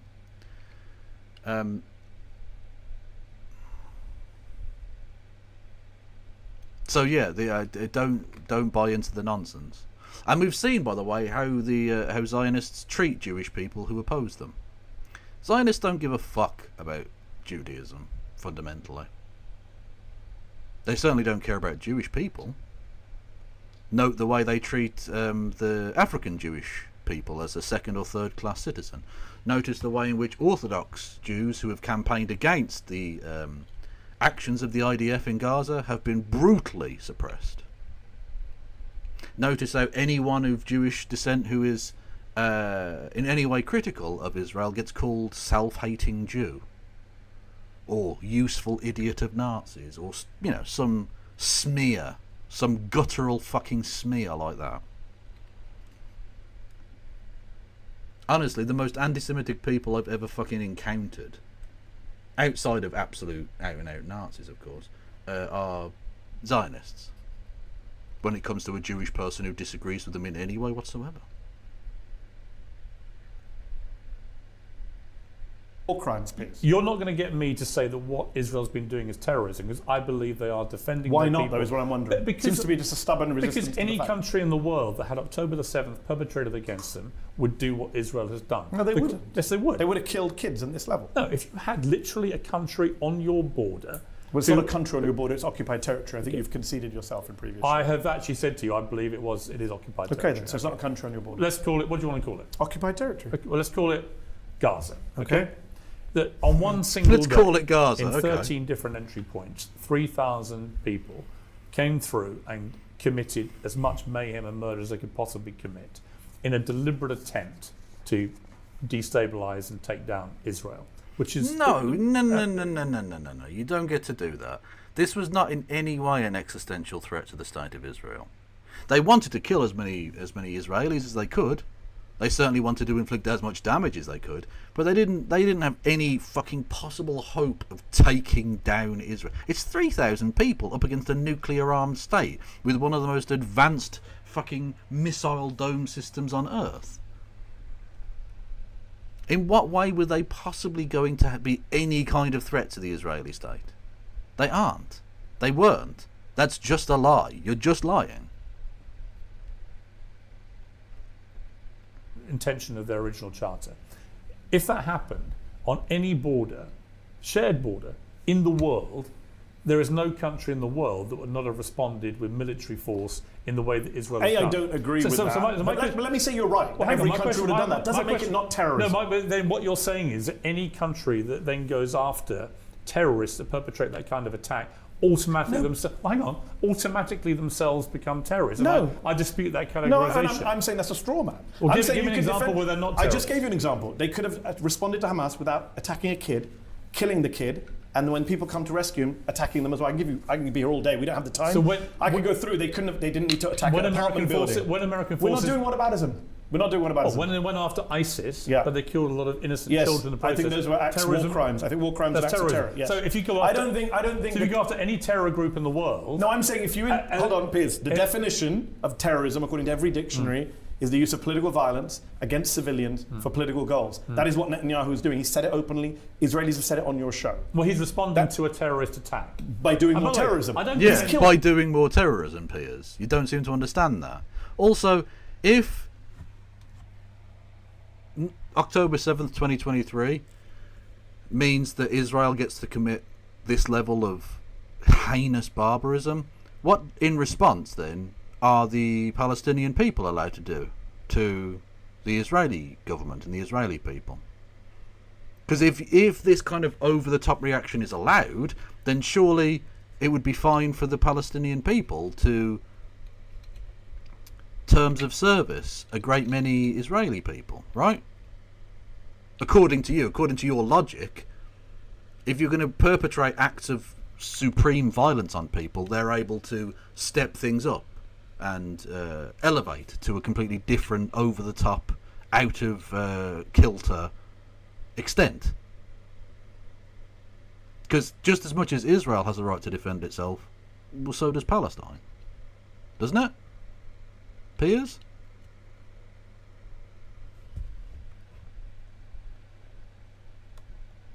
33 times as many people as Yahya Sinwar. Let me be clear. But Sinwar's a terrorist and Let not me be clear. Netanyahu. Netanyahu should absolutely no longer be Prime Minister of Israel. Should he be at the ICC? Probably, yeah. So Yeah. if the warrant comes down, you support the UK arresting him if he comes to the UK? I absolutely think that his alleged war crimes, and I use that because they've not been substantiated, his alleged war crimes... Neither had Israel... Oh my God. Okay, so you can't call Vladimir Putin a terrorist then, or a war criminal? Because he hasn't been convicted of anything either. But yet we all fucking know he has committed war crimes and are happy to say he's committed war crimes. Because, like, obviously. I hope... Yeah, no, Maria End was in chat the other night, a couple of days ago. I don't know what they're up to. The thing is, as much as I like the regulars and the irregulars and the lurkers and everyone, if you give me any of your time, I love it immensely. Thank you very much. But I can't control who comes in and out. Sometimes people have time to watch me, sometimes they don't. They might just give up completely. They might, something might happen to them and I will never know. So I can't, take it personally or get too invested in chasing people up and be like, oh, are you okay? What's the thing? Also, I don't want to appear to be clingy and weird. So people come and go, and I wish them all the best if they're not around anymore, but I can't control that, right? So for instance, our old home skillet from the PGH, who isn't around anymore. I hope whatever they're up to is fucking awesome, and I hope they're doing well. I wish them all the best, but they're not in the chat anymore. For whatever reason. They're more than welcome to come back at any point, but if they don't, okay. That's just the way it is. Yeah, exactly. Sometimes life conflicts with the streaming, yeah. That's true. Hey, hello, Pidge. How are you? Good to see you in. What's this? Orthodox Jews stage anti-Zionist protest. This looks like some old shit. That's from 2005. Yeah, I mean... Non-binary, yeah. The Orthodox Jewish people have been very good about opposing the IDF's crimes, but I was speaking more specifically about now, the current ongoing thing, because as much as they've been... Sorry, one second. As much as they've been very good in the past about doing that, they're doing that now, and they're still being crushed down by the Israeli state. Joe the Cop shows up bi-monthly and he's a mod. Exactly, yeah. People got busy shit to be doing. I am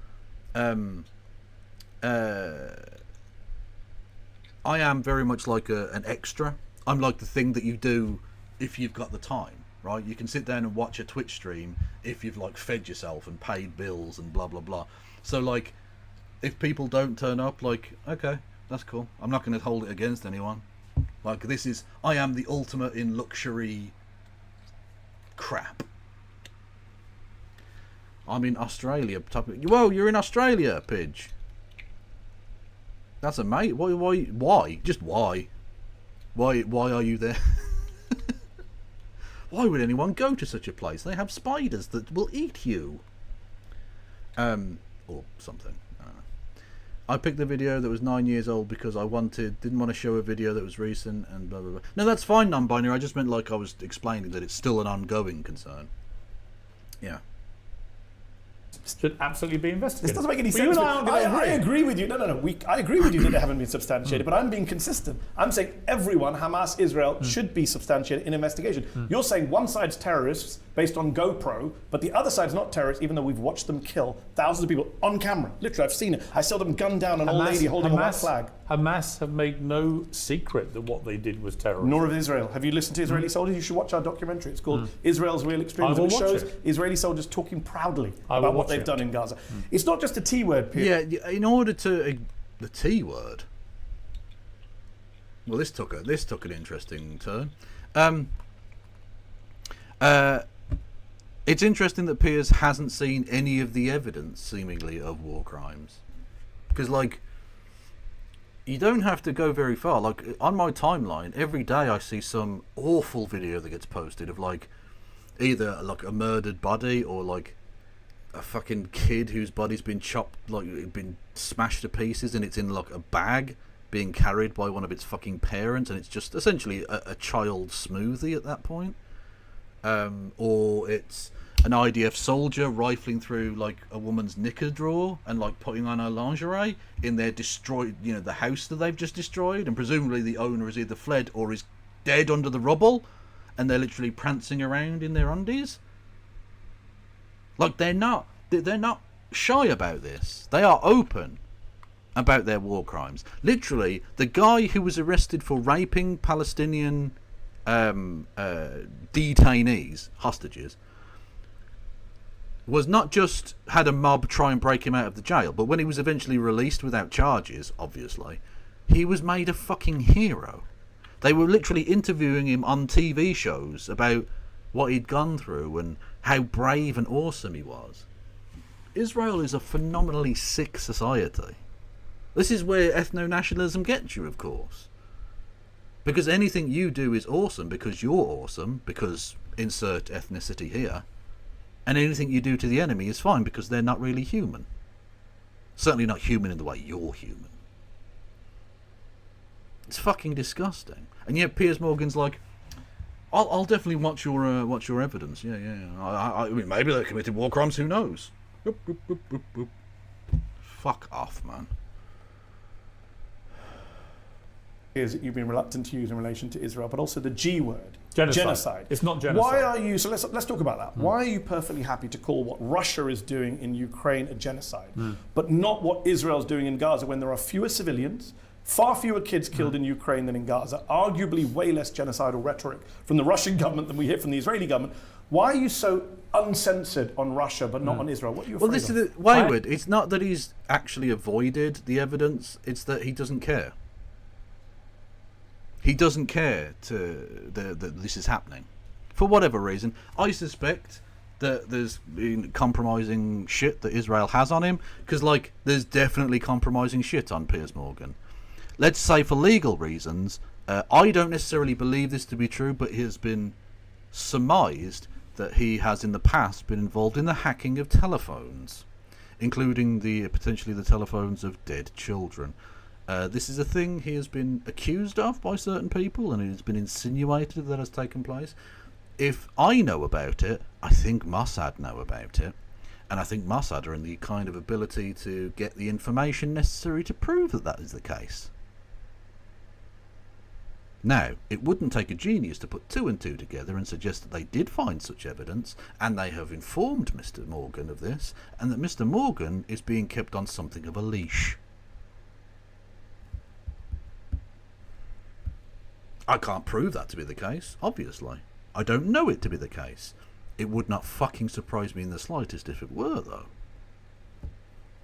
We know, literally it was revealed today, that Mossad has literally been inside Italy trying to find compromising details about their Prime Minister, Giorgia Meloni, because she's been a little bit uppity towards Israel. Mainly because she's a fascist and she actually does hate Jewish people. But regardless of that, she has not exactly towed the line. So she needs to be brought in line. And this is the way Israel operates. You take down your opponents by use of unbelievable subterfuge and disgusting evil tactics. We know from the fucking... Look, it didn't get any play in the British media because the British media were a part of it, but we know the ways in which they used underhanded tactics to smear Jeremy Corbyn. We know for a fucking fact that happened. It's not conjecture, it's not conspiracy theory, it's just conspiracy. They did actually conspire behind the scenes with leading members of the Labour Party to take down Jeremy Corbyn because of his opposition to Israel. We know that happened.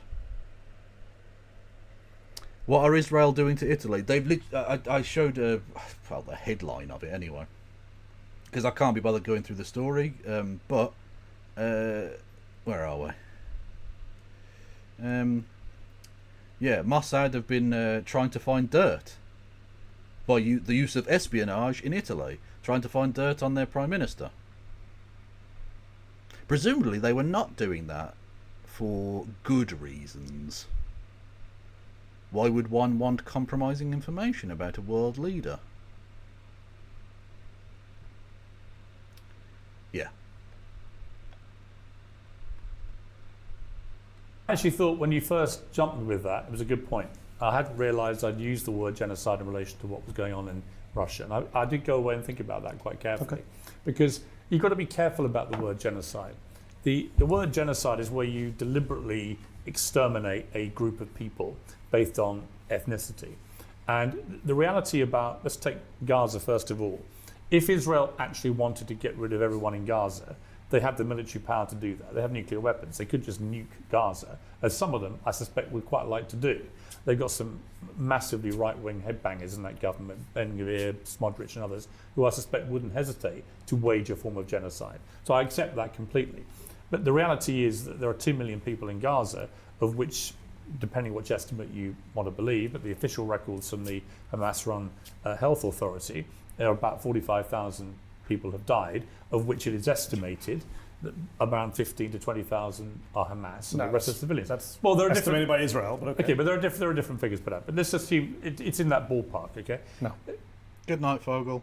Well, okay, but you could say that. Here's my point. It's not 2 million people, which Israel But that's not the definition of genocide. Well, isn't it? No. The Genocide Convention doesn't... Isn't it? Piers, you are such a fucking lying piece of shit. You know it isn't.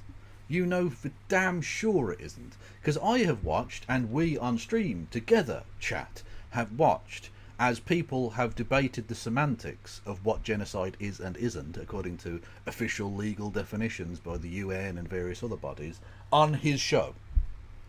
So he knows damn well that it's not, they have to kill every single member of a thing. Because if they did for a start, then virtually nothing would be genocide. Under that definition, Piers, the Holocaust would not be genocide. Because it didn't kill every single Jewish person, did it?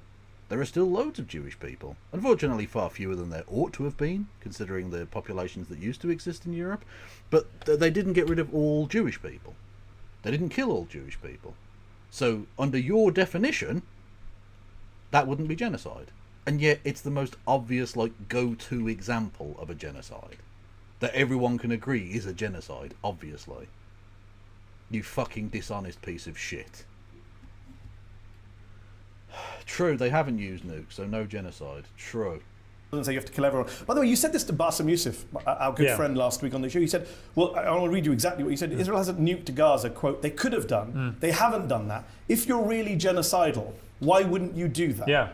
But Russia has the ability to nuke Ukraine too. Russia has the biggest stockpile of nuclear warheads in the world. So why hasn't Russia? So Russia's not doing a genocide? No, I don't think they are, and I shouldn't have said that. Wow. Yeah. Jesus Christ, you're full of shit. So in order to defend Israel, you're withdrawing your allegation against Russia? Because you made me think about it. Actually, I didn't remember that I'd used that word in relation to... but it's not just Russia. No, because... You've said it about many people. Well, okay, so... You said Bashar al-Assad in 2012, 1 year into the civil war in Syria, when the death toll was much lower than Gaza. You said it was a genocide. You said the Rohingya in Burma... Well, that's interesting. Hold on. You said Rohingya in Burma. Answer. I'm finished my question, then you answer. Okay. You said the Rohingya in 2017, far less death toll in Burma. is a genocide. So I look at Piers Morgan and I say, here's this uncensored person, very bold, outspoken, opinionated man. He says Syria's a genocide. Burma's a genocide. Ukraine's a genocide.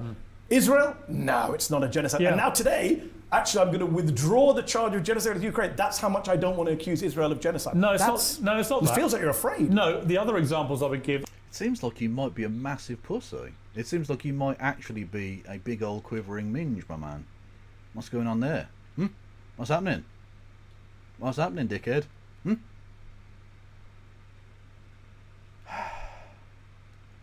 I would say absolutely there was genocidal intent. You did make me think about what was happening in Russia and Ukraine. And the reality is, as people know in that area, it is complicated because a lot of the people in the Donbass, for example, speak Russian. Oh, whereas it's not complicated at all in the Middle East. No, the Middle East is really simple. There are no ethnic or religious divides in the Middle East. No. Everyone in the Middle East is exactly the same and all believe the same thing and get along famously. So it's completely different. End of story.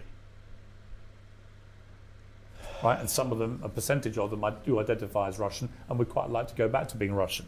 So I think to use the word genocide about what Russia is doing there is the wrong term, and I shouldn't have used it. So I wasn't are you aware withdrawing it on Syria and Burma as well? No, because I think they are definitely a genocidal intent. They're genocidal intent. What you want people to believe is that what Israel is doing, without any reference to October the 7th, they want to basically kill Bashar al-Assad would say exactly what Netanyahu says. He says, I'm fighting terrorists. They're hiding amongst civilians in Homs. Let me ask you. Assad uses the same... Let me throw it back at you. No. To quote you... This is my show. I've got limited time. I'm asking you questions. Bashar al-Assad would say exactly what Netanyahu says. He says, I'm fighting terror. I don't believe him. As it's an election time in America, we do have to play the famous Gary Johnson clip. Gary Johnson, of course, stood for the Libertarian Party, the laughably named Libertarian Party, and was asked about his opinion on the then very, very current situation in the city of Aleppo in Syria. Gary Johnson, former governor of New Mexico, was on TV this morning, and he was asked about Aleppo. Here's what happened. What would you do if you were elected about Aleppo? About Aleppo. And what is Aleppo? You're kidding. No. You're kidding. What is Aleppo? I've never even heard of Aleppo. Are there many of them? Is it Aleppo or Lepi? I don't know. Aleppo is in Syria. It's the epicenter of the refugee crisis. Okay, got it. Okay. Well, with regard to Syria, I do think that it's a mess. Well, thanks. I mean, really in-depth knowledge you have there. Amazing. Is he still in office? Anyone know? I don't think he is, no. Don't believe him. We don't like Bashar al-Assad. We agree on Assad. Yes. But he would say exactly what Netanyahu says. I'm fighting terrorists who are hiding amongst civilians in Homs, and I'm bombing them. I'm fighting a war of self-defense. You say genocidal. I say, yeah, maybe genocidal. Israel says Amalek. They say total annihilation. They say we're going to destroy Gaza. We're going to level it, etc. Hey, Joe, speak of the cop devil, and he shall appear. Literally, someone referenced you earlier. We were talking about people who come in and come and go, and don't, are sometimes here and sometimes not here, and how that's absolutely fine. And someone went, oh yeah, Joe's a mod in the YouTube chat, and he turns up once a month or whatever. Yeah, fair enough. Welcome in, friendo. You say not genocidal. I just don't get it. I don't think it is genocide, no. Even though the facts say otherwise. Holocaust historians like Omar Bartov and Amos Goldberg, Ariel Naya, some of the experts on Holocaust say it is a genocide. Yeah, but a lot of experts say it's not a genocide. That's not actually some of the leading Holocaust experts were all lining up in one direction. You've got your experts. I've seen many other experts who say it's not genocide. So you can, look. I just find it fascinating that you'll call every other conflict. Would you say, Piers, that they've got facts and you've got alternative facts? Is that maybe how this is going? You bitch. which has fewer deaths than Gaza genocide. But for some reason, We've got you're fewer very deaths stubborn. in Syria. There were in February 2012, I checked. Huh? You said it was a genocide in February 2012. See, I do my homework. I checked. 7,500 people in Syria being killed at that point. You said genocide. 45,000 people in Gaza. You say not genocide. Well, it comes down to what you think the intent is of the people perpetrating. You don't think they're trying to erase northern Gaza right now? I think what they're doing. Are you seeing what's happening in northern Gaza? Here's what I think they're doing. I think Israel genuinely believe what they're trying to do is eliminate Hamas, who they perceive. In Lebanon? Okay. I mean, you're wrong, and obviously wrong, and lying. Okay. To be a terrorist I think you're speaking on behalf of Israelis who aren't saying Well, that. They're making it very clear it's not just about Hamas. They're seizing territory in Gaza. They literally did settler con. They literally did a thing where they were like, oh, we're going to settle Gaza. They basically did like a land expo bit, because they're going to go back in and resettle the land. Because it's about Zionism, that's it. They want all of the land. There's no two-state solution.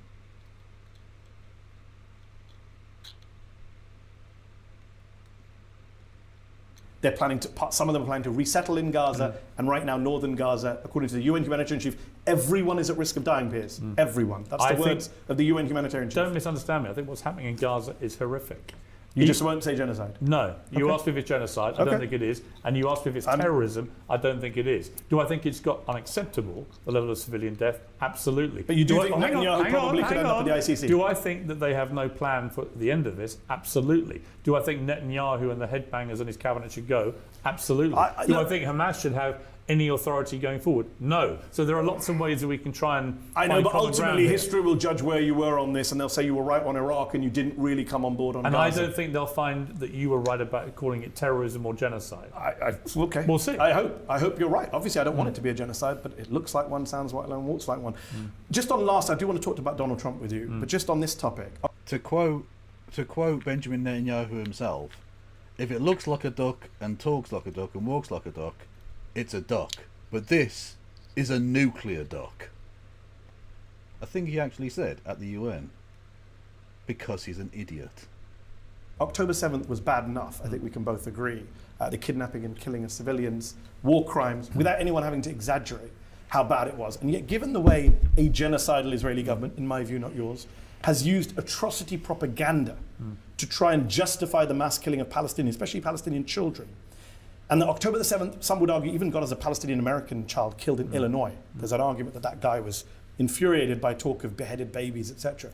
Do you regret, Piers, a year later, having used your very big platforms, YouTube, Twitter, to spread that atrocity propaganda, to repeat the Israeli line uncritically, saying, and I quote, 40 babies being killed, some of them being beheaded? Well, I never said, as people have tried to claim, that 40 babies got beheaded. Right? We do know that some babies were killed. One. We do know a baby was kidnapped. Well, I mean, what I find fascinating about this, when people start going on their Hamas defence. That's not a Hamas defence. We're journalists. We believe in facts. Right? I know you did. But I also had Bassem Youssef on last week saying there was no sexual abusive. Bassem Youssef can speak for himself. I'm asking you about 40 babies being killed, some of them being beheaded. Do you regret saying that as a journalist? You correct things when you're wrong. As you know, well, I've already said this on my show. So had you done your research in the capable way you say you do, you would know that I've already said, yeah, it turned out that 40 babies were not killed. That's weird because I've just checked this morning and all your tweets are still up saying that 40 babies were killed. So if you've corrected it... I've said it on my show. But your tweet, you have how many million followers do you have? I know you love talking about your followers. A lot more than you. Yeah, how many? I think it's 8.8 million. So 8.8 million, we could still see multiple But they examples. can watch my show. Which show? My Piers Morgan Uncensored. But multiple shows. So you say you got it wrong and you apologise for getting it wrong. Have you apologised? Let me be clear. I'm just trying to get to the facts. facts. Let me be clear. Okay. Let me answer. Right? There was a report that said 40 babies had been beheaded. Yeah. People believed it in the moment. It turned out not to be true. I never actually said 40 babies had been beheaded. Well, I very strongly remember you saying that, but I mean, we shall see, I suppose.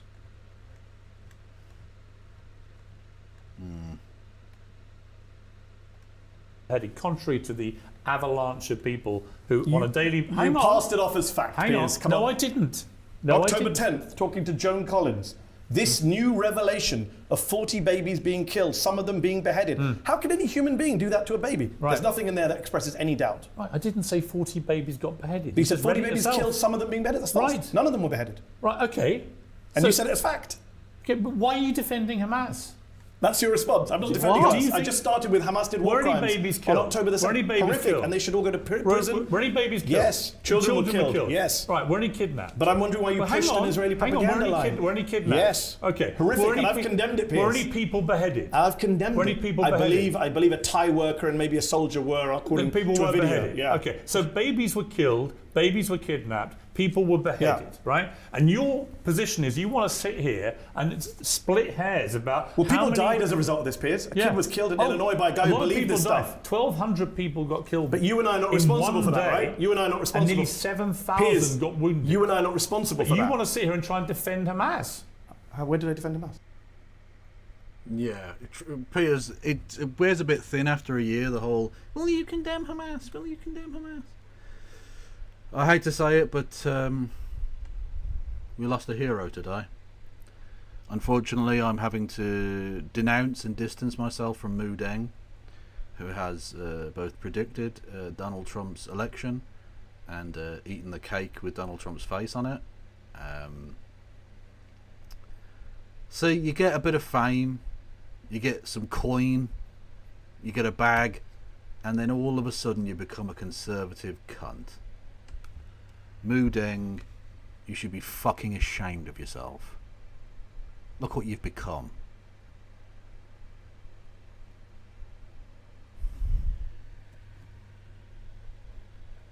Disgusting. You are. When? You tried to. I will not have Mu Deng apologia in my fucking chat, okay? She's dead to me. Downplay and I literally diminish what they did. started by saying, don't we both agree the kidnapping and killing of civilians are war crimes? Right. So how do I defend Hamas? But That's a lie. You just lied. Yeah, but are you suggesting that I'm suggesting that as a journalist, you pushed something that was false. You should have corrected it and apologised. Right. What did I push that was false? Let me read a line. The new revelation of 40 babies being killed. You wait until Mu Deng appears on the fucking Tim Pool show. I didn't leave the left left me. You watch. Mu Deng is the new Anna Kasparian. Some of them being beheaded. Right. 40 babies were not killed, no babies were beheaded. I never said 40 babies were beheaded. But you said murdered. 40 babies were murdered. They weren't. Right. 40 babies it now were not turns murdered. out that not that many babies were murdered. No. Okay. In the fog of war, it turned out that was And I not, just asked, my that question was, not do you true. regret saying that? That was my question. It now... Instead you said you're defending Hamas. Come on. No, look, the answer is no, he doesn't, because he isn't actually a journalist. An actual journalist would say, yeah, no, I do regret saying that because it wasn't true. And as a journalist, I have like a commitment to truth. I want to report things that are factual, and I got that wrong. My bad. Would be the actual response of a proper journalist. But he isn't a journalist. He's just a shit stirrer and a Zionist.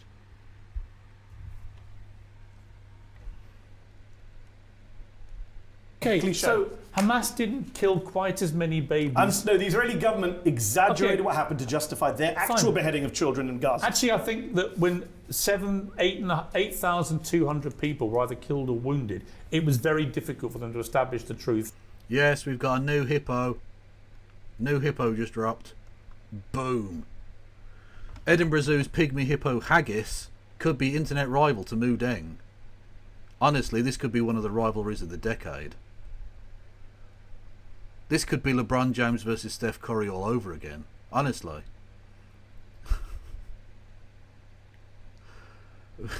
Baby of incredibly rare species has adorable personality and could compete for fans with Tai Zoo's online sensation. And this one hasn't backed a fascist for president, so like, we're all on the haggis train, bitches. Toot toot.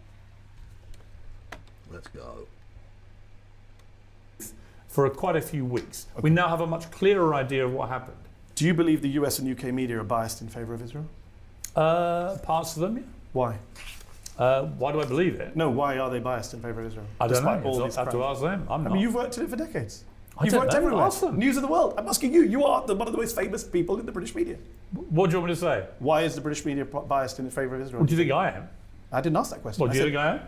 I think you are, yes. Why would I have so many Palestinian guests on? You tell me. LeBron James actually endorsed Kamala Harris, which is not massively surprising. He also endorsed Hillary Clinton. He's like a, he's a Democrat. If I genuinely am biased and don't want to have their say being You given. have this very black and white view of the world, Piers. Why would I have you on? You can be biased You're towards one of the Israel. most partisan guests I've ever That had doesn't on my make show. it Piers think. Am I pro-Palestinian? Am I pro-Palestinian? Of course. Why do I have you on then? Huh? This is a ridiculous argument. Just because you have guests on from the other side doesn't mean Actually, that you it does. don't. No, it doesn't, because No. then I'm not pro-Palestinian according to your logic. No, of course you're pro-Palestinian. All right. Am I pro-Trump? Am I pro-Trump? If you're trying to, I've got you on today. If you're trying to categorise me, as pro-Israeli over Palestinian, Yes. I dispute that categorisation. I'm sure you will dispute it, but I didn't actually ask about you. But we went down that road. The British and American media are biased in favour of Israel. I'm just wondering why you think it is. Can't answer for other media. Do you think it's fear? Do you think it's racism? What do you think it is? I don't know. Ask them. I'm asking you. How do I know? You're not there. You are there. I don't know. I don't know what their motivation is. How would I know? All right, let's talk about the other. You're so uncensored. Messi versus Ronaldo. So in a hypothetical Messi versus Ronaldo hippo conflict, which one of them is a tax dodger and which one of them is a rapist? Because Messi is a tax dodger and Ronaldo is a rapist. Just saying. Until you get to Israel. Okay. I don't know the answer. What do you want me to say? Let's talk about the other big story right now that you have strong views on, the US election next week. Yeah. You think Trump will win, I know. Well, this week, because this was filmed on like Saturday or something. I do. You're a big supporter of his, a friend of Donald Trump's. Well, Here's what I don't understand. Hang on. You say this a lot. Don't categorise me thinking he's going to win with my. No. I'm categorising your support based on what you say. I've never told anyone to vote for Trump. But I can't vote for Trump. You always defend him. We just came from a recording of your show. We spent 1 hour defending him. I don't know. You were unrelentingly attacking him as usual. Using phrases like his rally here was akin to the Nazis, and I think that's ridiculous. And I took you on about it. I didn't hear you say anything critical. That doesn't mean I support him. It means I think that when people like you say he's the new Hitler, look, I don't support him. It's just difficult to understand what I'm saying because I'm literally gargling his balls right now. But I don't support him. I'm just giving him a sloppy toppy reach around. It's fine. Just normal stuff. Despunkify. It's normal. Which I don't. I would just open it and show you all your New York Post columns, which are all anti-Harris and pro-Trump. But anyway, I think she's useless. Let me ask you this: how could it be okay for Trump to be allowed to be president again when Trump is clearly mad? He's nuts. He's deranged. He's mentally unstable. He's attacked American democracy. You don't disagree with any of that, do you? I've said many of those things about him in the past. Yeah. So then, how can you say that he should be president again? Because I think in politics, people like Trump have had periods in their career where they've been doing ridiculous things, which I've heavily criticised before, but they've also done other things which, in the totality of how you judge them, actually have made them electable. Trump is going to win, in my estimation, because for all your shrieking about how despicable he is and what a Nazi is... You said he was despicable. I said many bad things about him. So why are you picking on me? But I've also said... So his literal argument is, I want a despicable person to be president. He's not exactly shy about what a prick he is he? Hitler Cat is following me again. Good, 255. Hitler Cat knows what you did, okay? For a start, if you started calling it Hitler Cat, even though it demonstrably looks nothing like Hitler, that was your first strike, okay? Fact. Also adorable. Unlike you, I've said positive things about him as well. But that just makes you look silly, not me. Why? Why can't it be? It makes me look balanced. Well, hold on. Hang on, it makes me look balanced. No, it doesn't. Because it does. I want to read it makes you unbalanced. Well, for our viewers who might not, they might just see your pro-Trump stuff. Let's just say some of the stuff you've said. I went back and read your Daily Mail column the day after January 6th. Yeah. You went way beyond anything I've said about Trump. Yeah. You said he's morphed into a monster. Yeah. There's no way back for him. Yeah. Deranged figurehead. Yeah. Lost his mind. I'm done with Donald Trump. That part clearly wasn't true. Such a person should not be... He is good, Maddie. He really is. President of the United States for a second longer. That person was true. Why are you suddenly now back? He's actually worse today than he was on 7th of January. I don't agree with that, but I was also done with the manager of Arsenal. And then I turned around and after time he won me around again. So it's all a game. Yeah, it is. That's the perfect point. It is. For Piers Morgan, he's a rich kid. He's a rich kid, media darling brat. piece of shit. Politics doesn't matter to him. What Donald Trump is going to do to minorities won't affect Piers Morgan in the slightest. He's absolutely fine with that. He's not going to be the one going to the camps. So fuck it. Like, there's no principle behind this. It's just my team good, your team bad. Vibes nonsense. It's not a game, but I think. I mean, you said very strongly he's deranged. Yes, and by the way, a monster. And by the way, we should use the 25th Amendment. Had you watched my interview with Donald Trump when I launched Piers Morgan Uncensored, you will know that somebody sent him all of this, Nigel Farage, before the interview, and he read it all for himself, and we had a good old ding dong about it, right?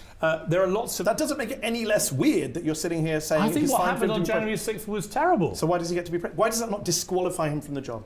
Because you said it on January 7th. You said it disqualified him. I agree. What changed? I've changed my mind. Why? Is it because he's closer to power now? No. It's yes, I think that's exactly it. And he wants to stay in and have access. Yeah, that's literally it. Some people would say Piers Morgan's changed his mind just because Trump's about to win. No, I changed my mind about lots of things and lots of people. Genocide, Trump. I'm quite. By the way, Trump isn't about to win. But as you may have gathered, I'm quite an emotive person. I've actually tried. I feel like it's more that there are certain issues you won't touch. Israel, Trump. You're very careful. But I've been very critical of Trump, as you just read. Not now, though. Sometimes. I just don't understand how you can say. Depends what he does and says. Well, I sometimes have journalistic ethics, and then other times, poof, they disappear. It's like the magic money tree of journalistic ethics. You never know where it's going to appear next. Nothing's changed since January 7th. He's the same guy who did an insurrection. He'll probably do an insurrection again. Look, you hate him and everything he You stands hate him. for. You hate him. You said Trump's gone mad. I'm done with Donald Trump. Yeah. And this is what you said on January. No, I didn't see John Oliver's thing on Trumpy Trout, but I imagine it was very amusing. Oh no! Oh. But I can't vote for you Trump. always defend him. No, we just came from a deranged figurehead. Gathered, I'm quite an emotive person. I've actually tried. I feel like it's more that there are certain issues you won't touch. Israel, Trump. You're very careful. But I've been very critical of Trump, as you just read. Not now, though. Sometimes. I just don't understand how you can say. Depends what he does and says. Well, nothing's changed since January 7th. He's the same guy who did an insurrection. He'll probably do an insurrection again. Look, you hate him and everything he You stands hate him. for. You hate him. You said Trump's gone mad. He won't. To be fair, he won't really be able to do the same thing now because he won't be able to stand people down and use the bully pulpit in order to kind of manoeuvre the pieces. Like he doesn't hold those reins. I imagine if anything like that goes down now, Biden will just throw fucking riot police at it, or like fucking Secret Service killer assassin robots or some shit. I don't fucking know. Whereas Trump was like actively doing things to try and make it impossible to defend the Capitol because he wanted to overthrow American democracy.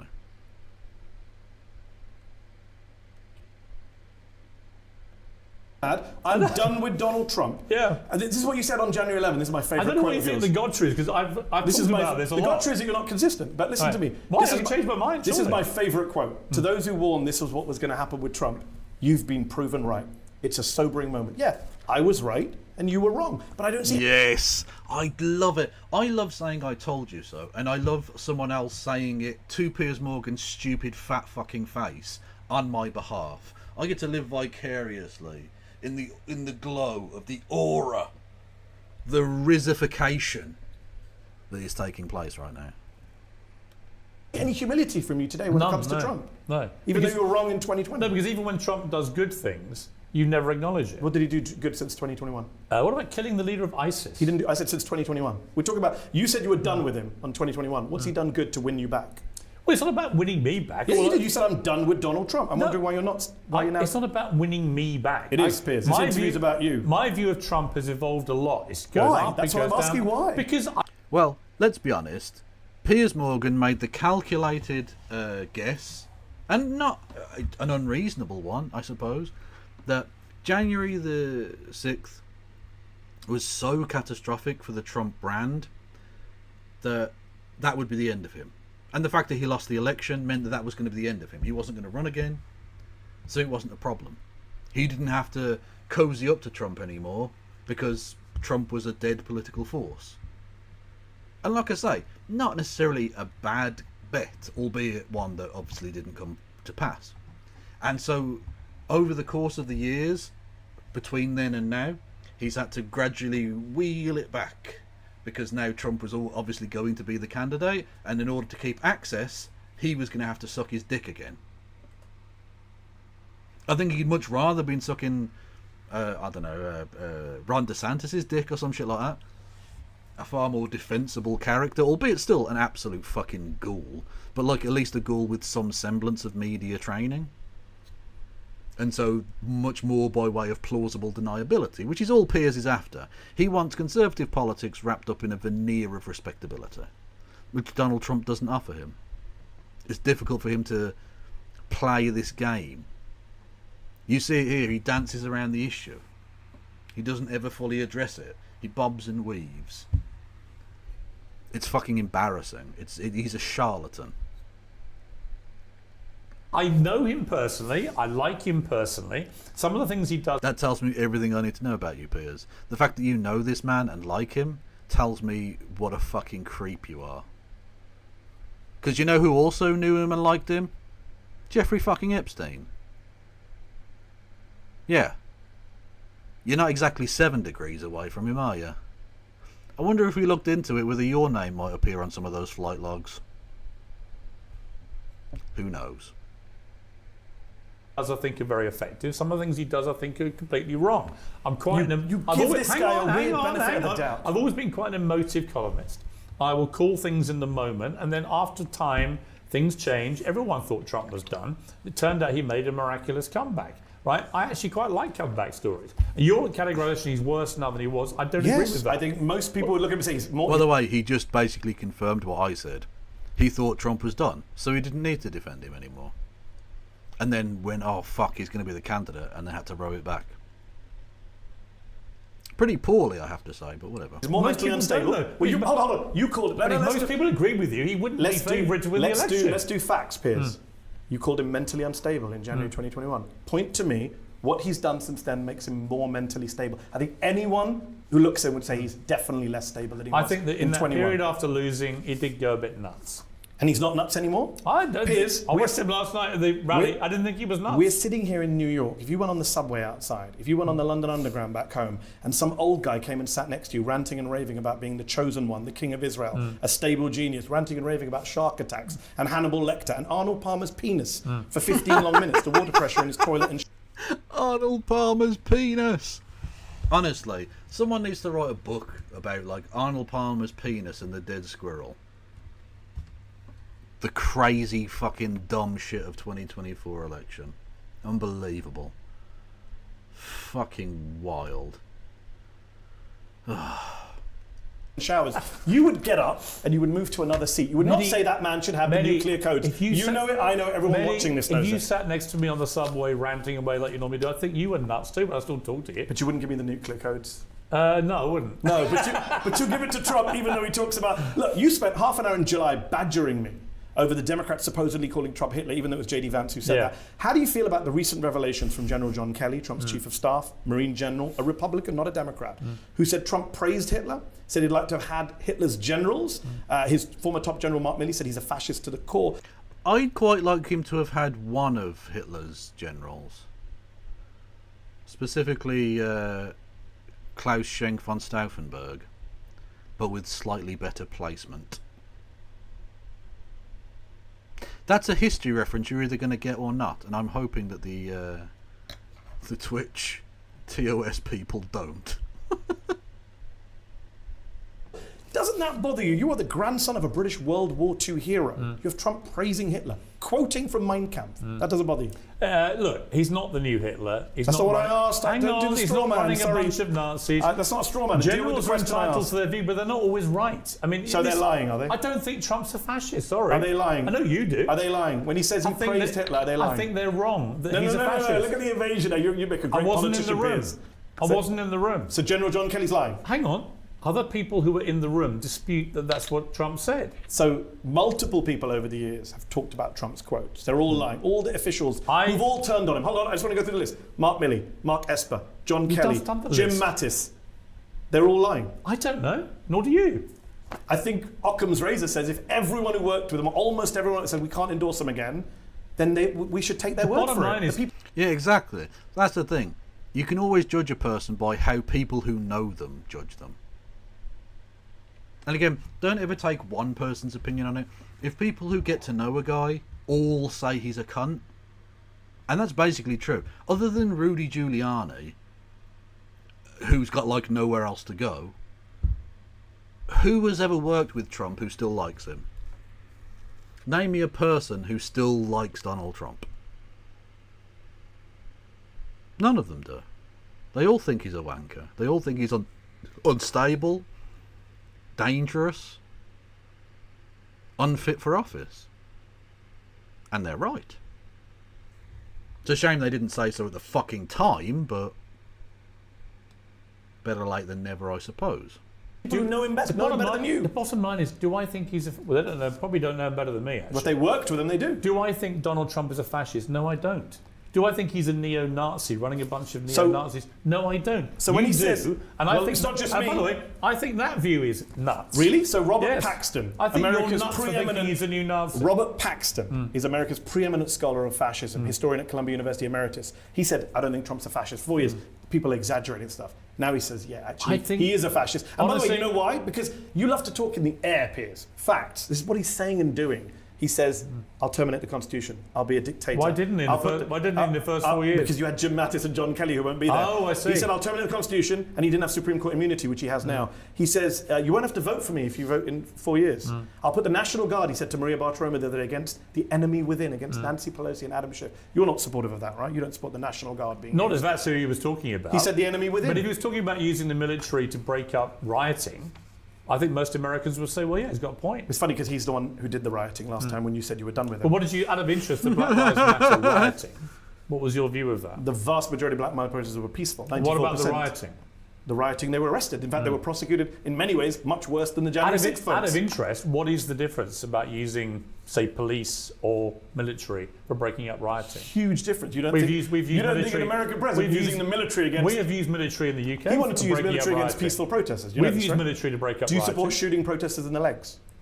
That's what that's what Donald Trump asked Mark Esper. But my question for you is... Hold on, Piers. No, you don't get to ask me questions. I just came from your show. What is the big problem? You're going to answer my question. What is the problem between using armed police and military to break up rioting? Out of interest, I'm curious. I'm going to answer your question with the question I asked and ask it again. When Donald Trump says to Mark Esper, shoot them in the legs, do you support that behaviour? Because you say he's not a fascist. When he's saying shoot them in the legs. I don't think anyone should be shot in the legs unless they're terrorists. But Trump said that to Mark Esper. Right. Oh, Esper's lying, right? I don't know. Oh, what a great journalist you are. When it comes to Trump, all your faculties Say disappear. something nice about Trump. You first. Go on. What do you want to say nice about Trump? Say something positive about Trump. One thing he's ever done was good. Why would I say that? Because you can't. I can say it. You can't. I have said it. You can't. But I'm not going to play this game where a fascist, I need to contextualize the fascism. Hitler made the trains run on time. No, I'm not going to play this ridiculous game. In my show earlier, you said that what happened at the Madison Square Garden last night, which I was there for the 6 hours, first run. Also, just to clarify, Hitler didn't create the autobahns. The autobahns were almost all in place. He extended them and widened some of them, redirected some of them, but they were already there. Some of the supposed achievements of fascism didn't actually happen. It's propaganda. Mussolini didn't get the trains to run on time. The trains were a fucking nightmare in Mussolini's Italy.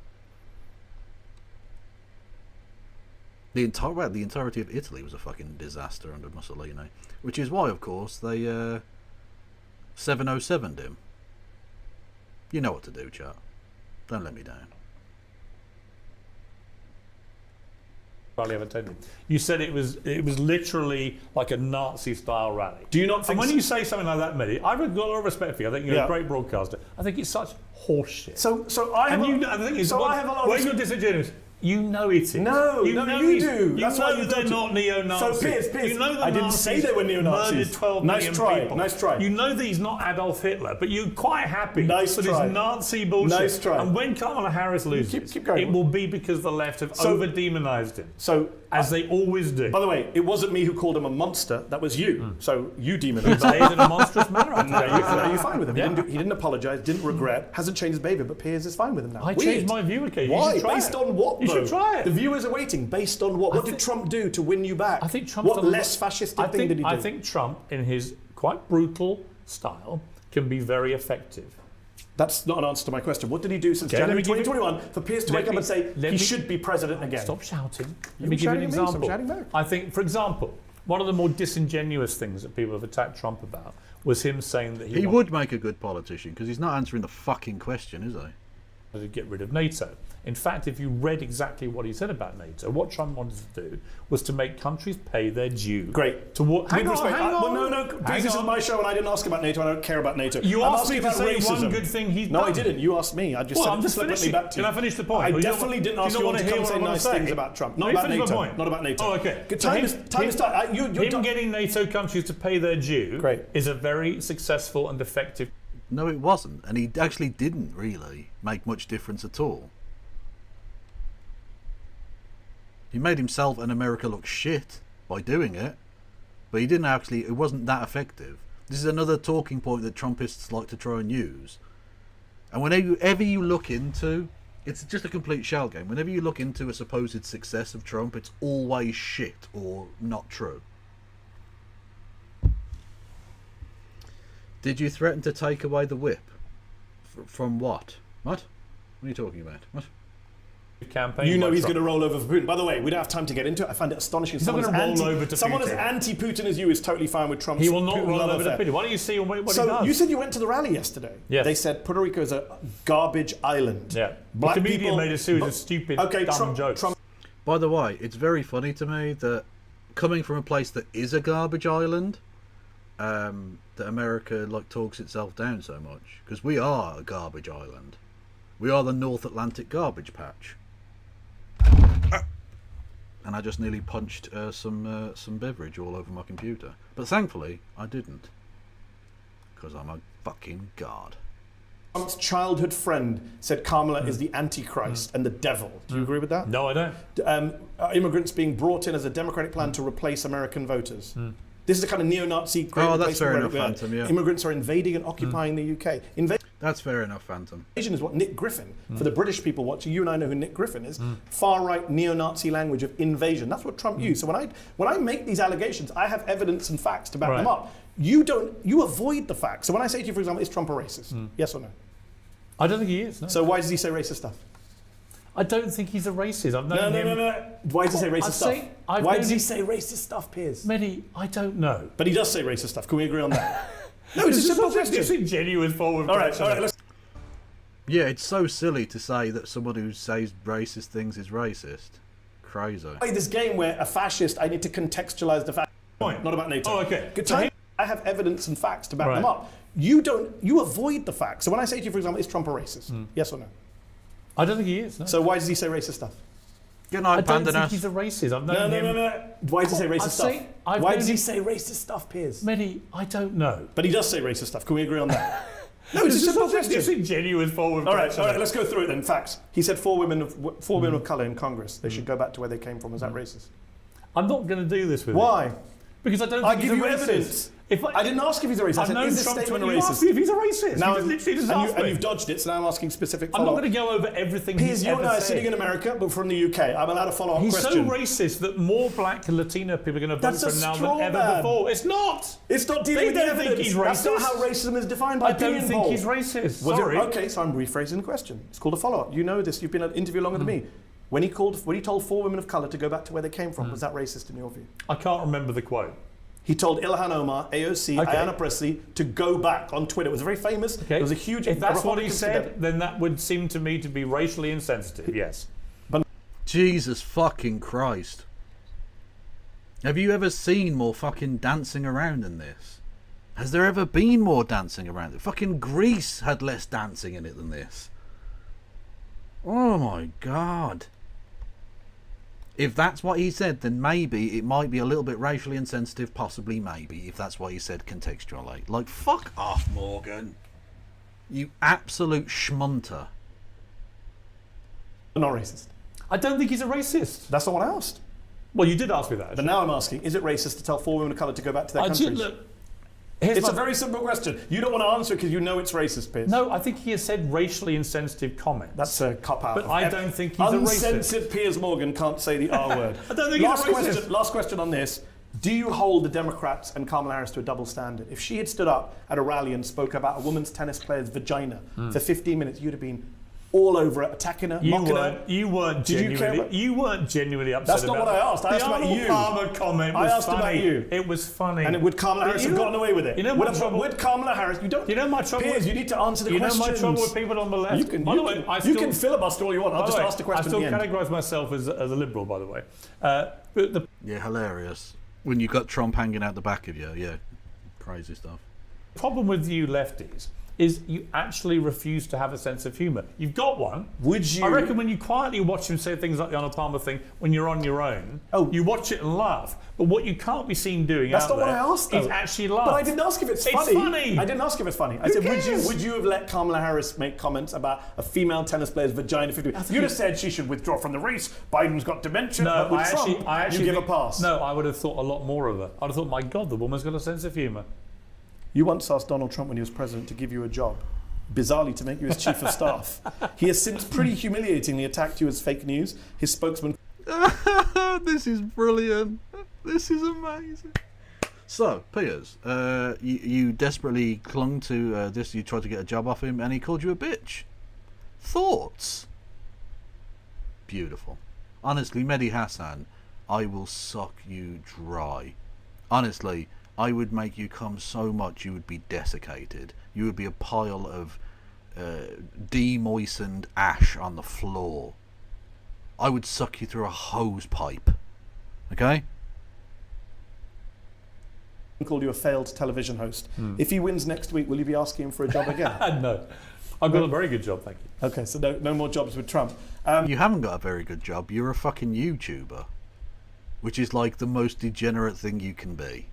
Don't forget you can become a member for as little as 99 pence. GQ magazine just did a big profile piece on you and on how successful you've been on YouTube. You've done a lot of high-profile media jobs. Editor of the Mirror, editor of News of the World, host on CNN, host on Good Morning Britain. Haven't all ended well for you? How does hosting Piers Uncensored... They have all ended well for me. Okay. I mean, in other words, I ended up doing something better. Oh, that's true. Okay. Yeah. I'm in the same boat then, I would argue. Exactly. How does hosting Piers Uncensored right now on YouTube compare to all those previous jobs in the US and the UK? Well, what I like about it is I actually like having almost a ringmaster role, because I think there's so much polarization now going on, both left and right, that there are very few places to go where you can have genuinely good-spirited debate. We just had one actually earlier with you and Sarah Palin and Dave Smith and Destiny. I really enjoyed it. I like that. I think it's different to anything I've done before. I like being at the centre of people who are very smart, and that's my criteria. You've got to be smart, come on. And why did you have Sarah Palin on then? You had Sarah Palin and Destiny. Smart. Okay. Oh, and that libertarian comedian. They were all shit. Debate Sarah stuff. Palin? Yeah, in her way, she's smart. Okay. She's not your idea of intelligent, perhaps. But the reason she got to be vice president, which she wasn't vice president, Piers, she lost. Well, oh God, Piers Morgan, you are such a fucking clown.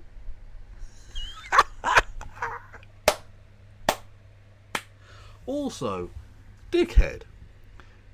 You know who did get to be vice president and who you don't think is intelligent? The Democratic nominee for president of the United States. Interesting.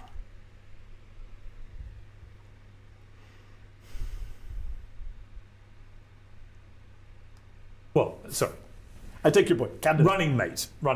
I think that I like being at the sort of fulcrum of having people with very strong views on both sides and doing exactly what you've been doing with me, quite adeptly, as you're a very good interviewer.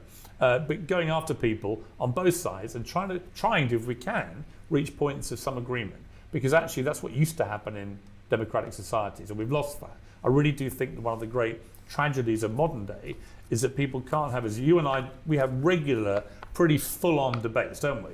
Right, and we go after each other, but at the end of it, we shake hands, we smile, we move on. I think it's good, and I think that, you know, like I said, the interesting thing for me, on that first time you came on, and you took me on about the apparent double standard, and I got your point about Russia and Ukraine and Israel, Gaza, it made me go away and think. And I'm not afraid to then say, I thought about that, and actually you were right. There's a double standard there, so what do I really... So there's a double standard there. So I won't accuse Israel of genocide. I'll just pretend Russia isn't doing that. Much journalism, very ethic. What do you think? I think that is part of democracy. I think that's part of actually evolving as a human being and not being afraid to change your mind when people present you with a fact which should change your mind. And that closure of minds to that kind of thing, I think, is ruinous for society. You're an Arsenal fan. I'm a Liverpool fan. Should we call this a score draw? 2-2. Fine. Thank you for coming on May the Uncensored. It was good fun. You just said May the Uncensored. Oh, shit! Okay, that's pretty funny. That's a pretty funny ending. Gotta give him that. I was going to do something else, but I can't be bothered. And also, I've got to get like prepared for tomorrow. Well, technically today, because we are midnight. So, in 23 hours from now, Christy Winters and myself will be going live for our election special degenerate hour fucking show, talking about all of the things that are going to happen, watching the news as it comes in, hopefully celebrating Trump losing and Elon Musk melting down. I cannot wait. So yeah. Yeah, join us for that. We've got special guests lined up. Hopefully No Justice MTG will be on. We've got Steve Shives will be on with us. There's a few other invites around. I might also pop on to Dylan Burns' stream at some point for a bit, maybe. Give everyone else like a little break whilst I do that or something. And yeah. Oh, time zones. So it'll be 11:30 p.m. start time in the UK, which will be 6:30 p.m. on the east coast of America, which will be 30 minutes past midnight in Central Europe. Those are your three time zones to and everyone else in the world who's in an even more incorrect time zone, you can work yourself out from there. Yeah, join us for that. And by the way, you don't have to get there at the start, because it's going to go on for hours and hours and hours. It's going to be a really long one. Giggity. And it should be either a lot of fun or a descent into hell. There literally is no middle ground with this one. And there'll be twos and fro's between the hell and the... Well, it's not heaven, because it's fucking Kamala Harris becoming president, but the less shit outcome. What about Ireland time zone? Isn't Ireland on the same... Ireland's on GMT, isn't it? I think so. Yeah, I think Ireland's the same time zone as the UK. I'm pretty sure. Hang on a minute. Time in... Let's say Dublin. Fuck it, whatever. Yeah, Ireland is on the same time zone. So, yes. 11:30 p.m. Dublin Central. Shall we see who's going? Thank you everyone for listening and watching. Thank you for all of your support. Let's find someone to send you over to on YouTube. The Young Turks are going. LOL. I'll send you over to Voosh. See you later, Twitch people. No, YouTube people. Stay awesome. Who is going on Twitch? Because Vosh does not stream on the Twitch anymore. I actually don't know if he's got exclusivity with YouTube or something. I don't know if he's signed anything, or whether he just doesn't want to be here anymore, which is perfectly understandable. Oh, there are lots of people streaming. Mad Cat Scotty Eye is going. Oh, okay. That's a very odd time for them to be going, but I will send you all over there. Regular from the chat, Mad Cat Scotty Eye, is, who I think actually was even in the chat earlier, is going. So I'll oh shit. So go and say hello to them. Go and drop them a follow, and stay awesome. Yeah.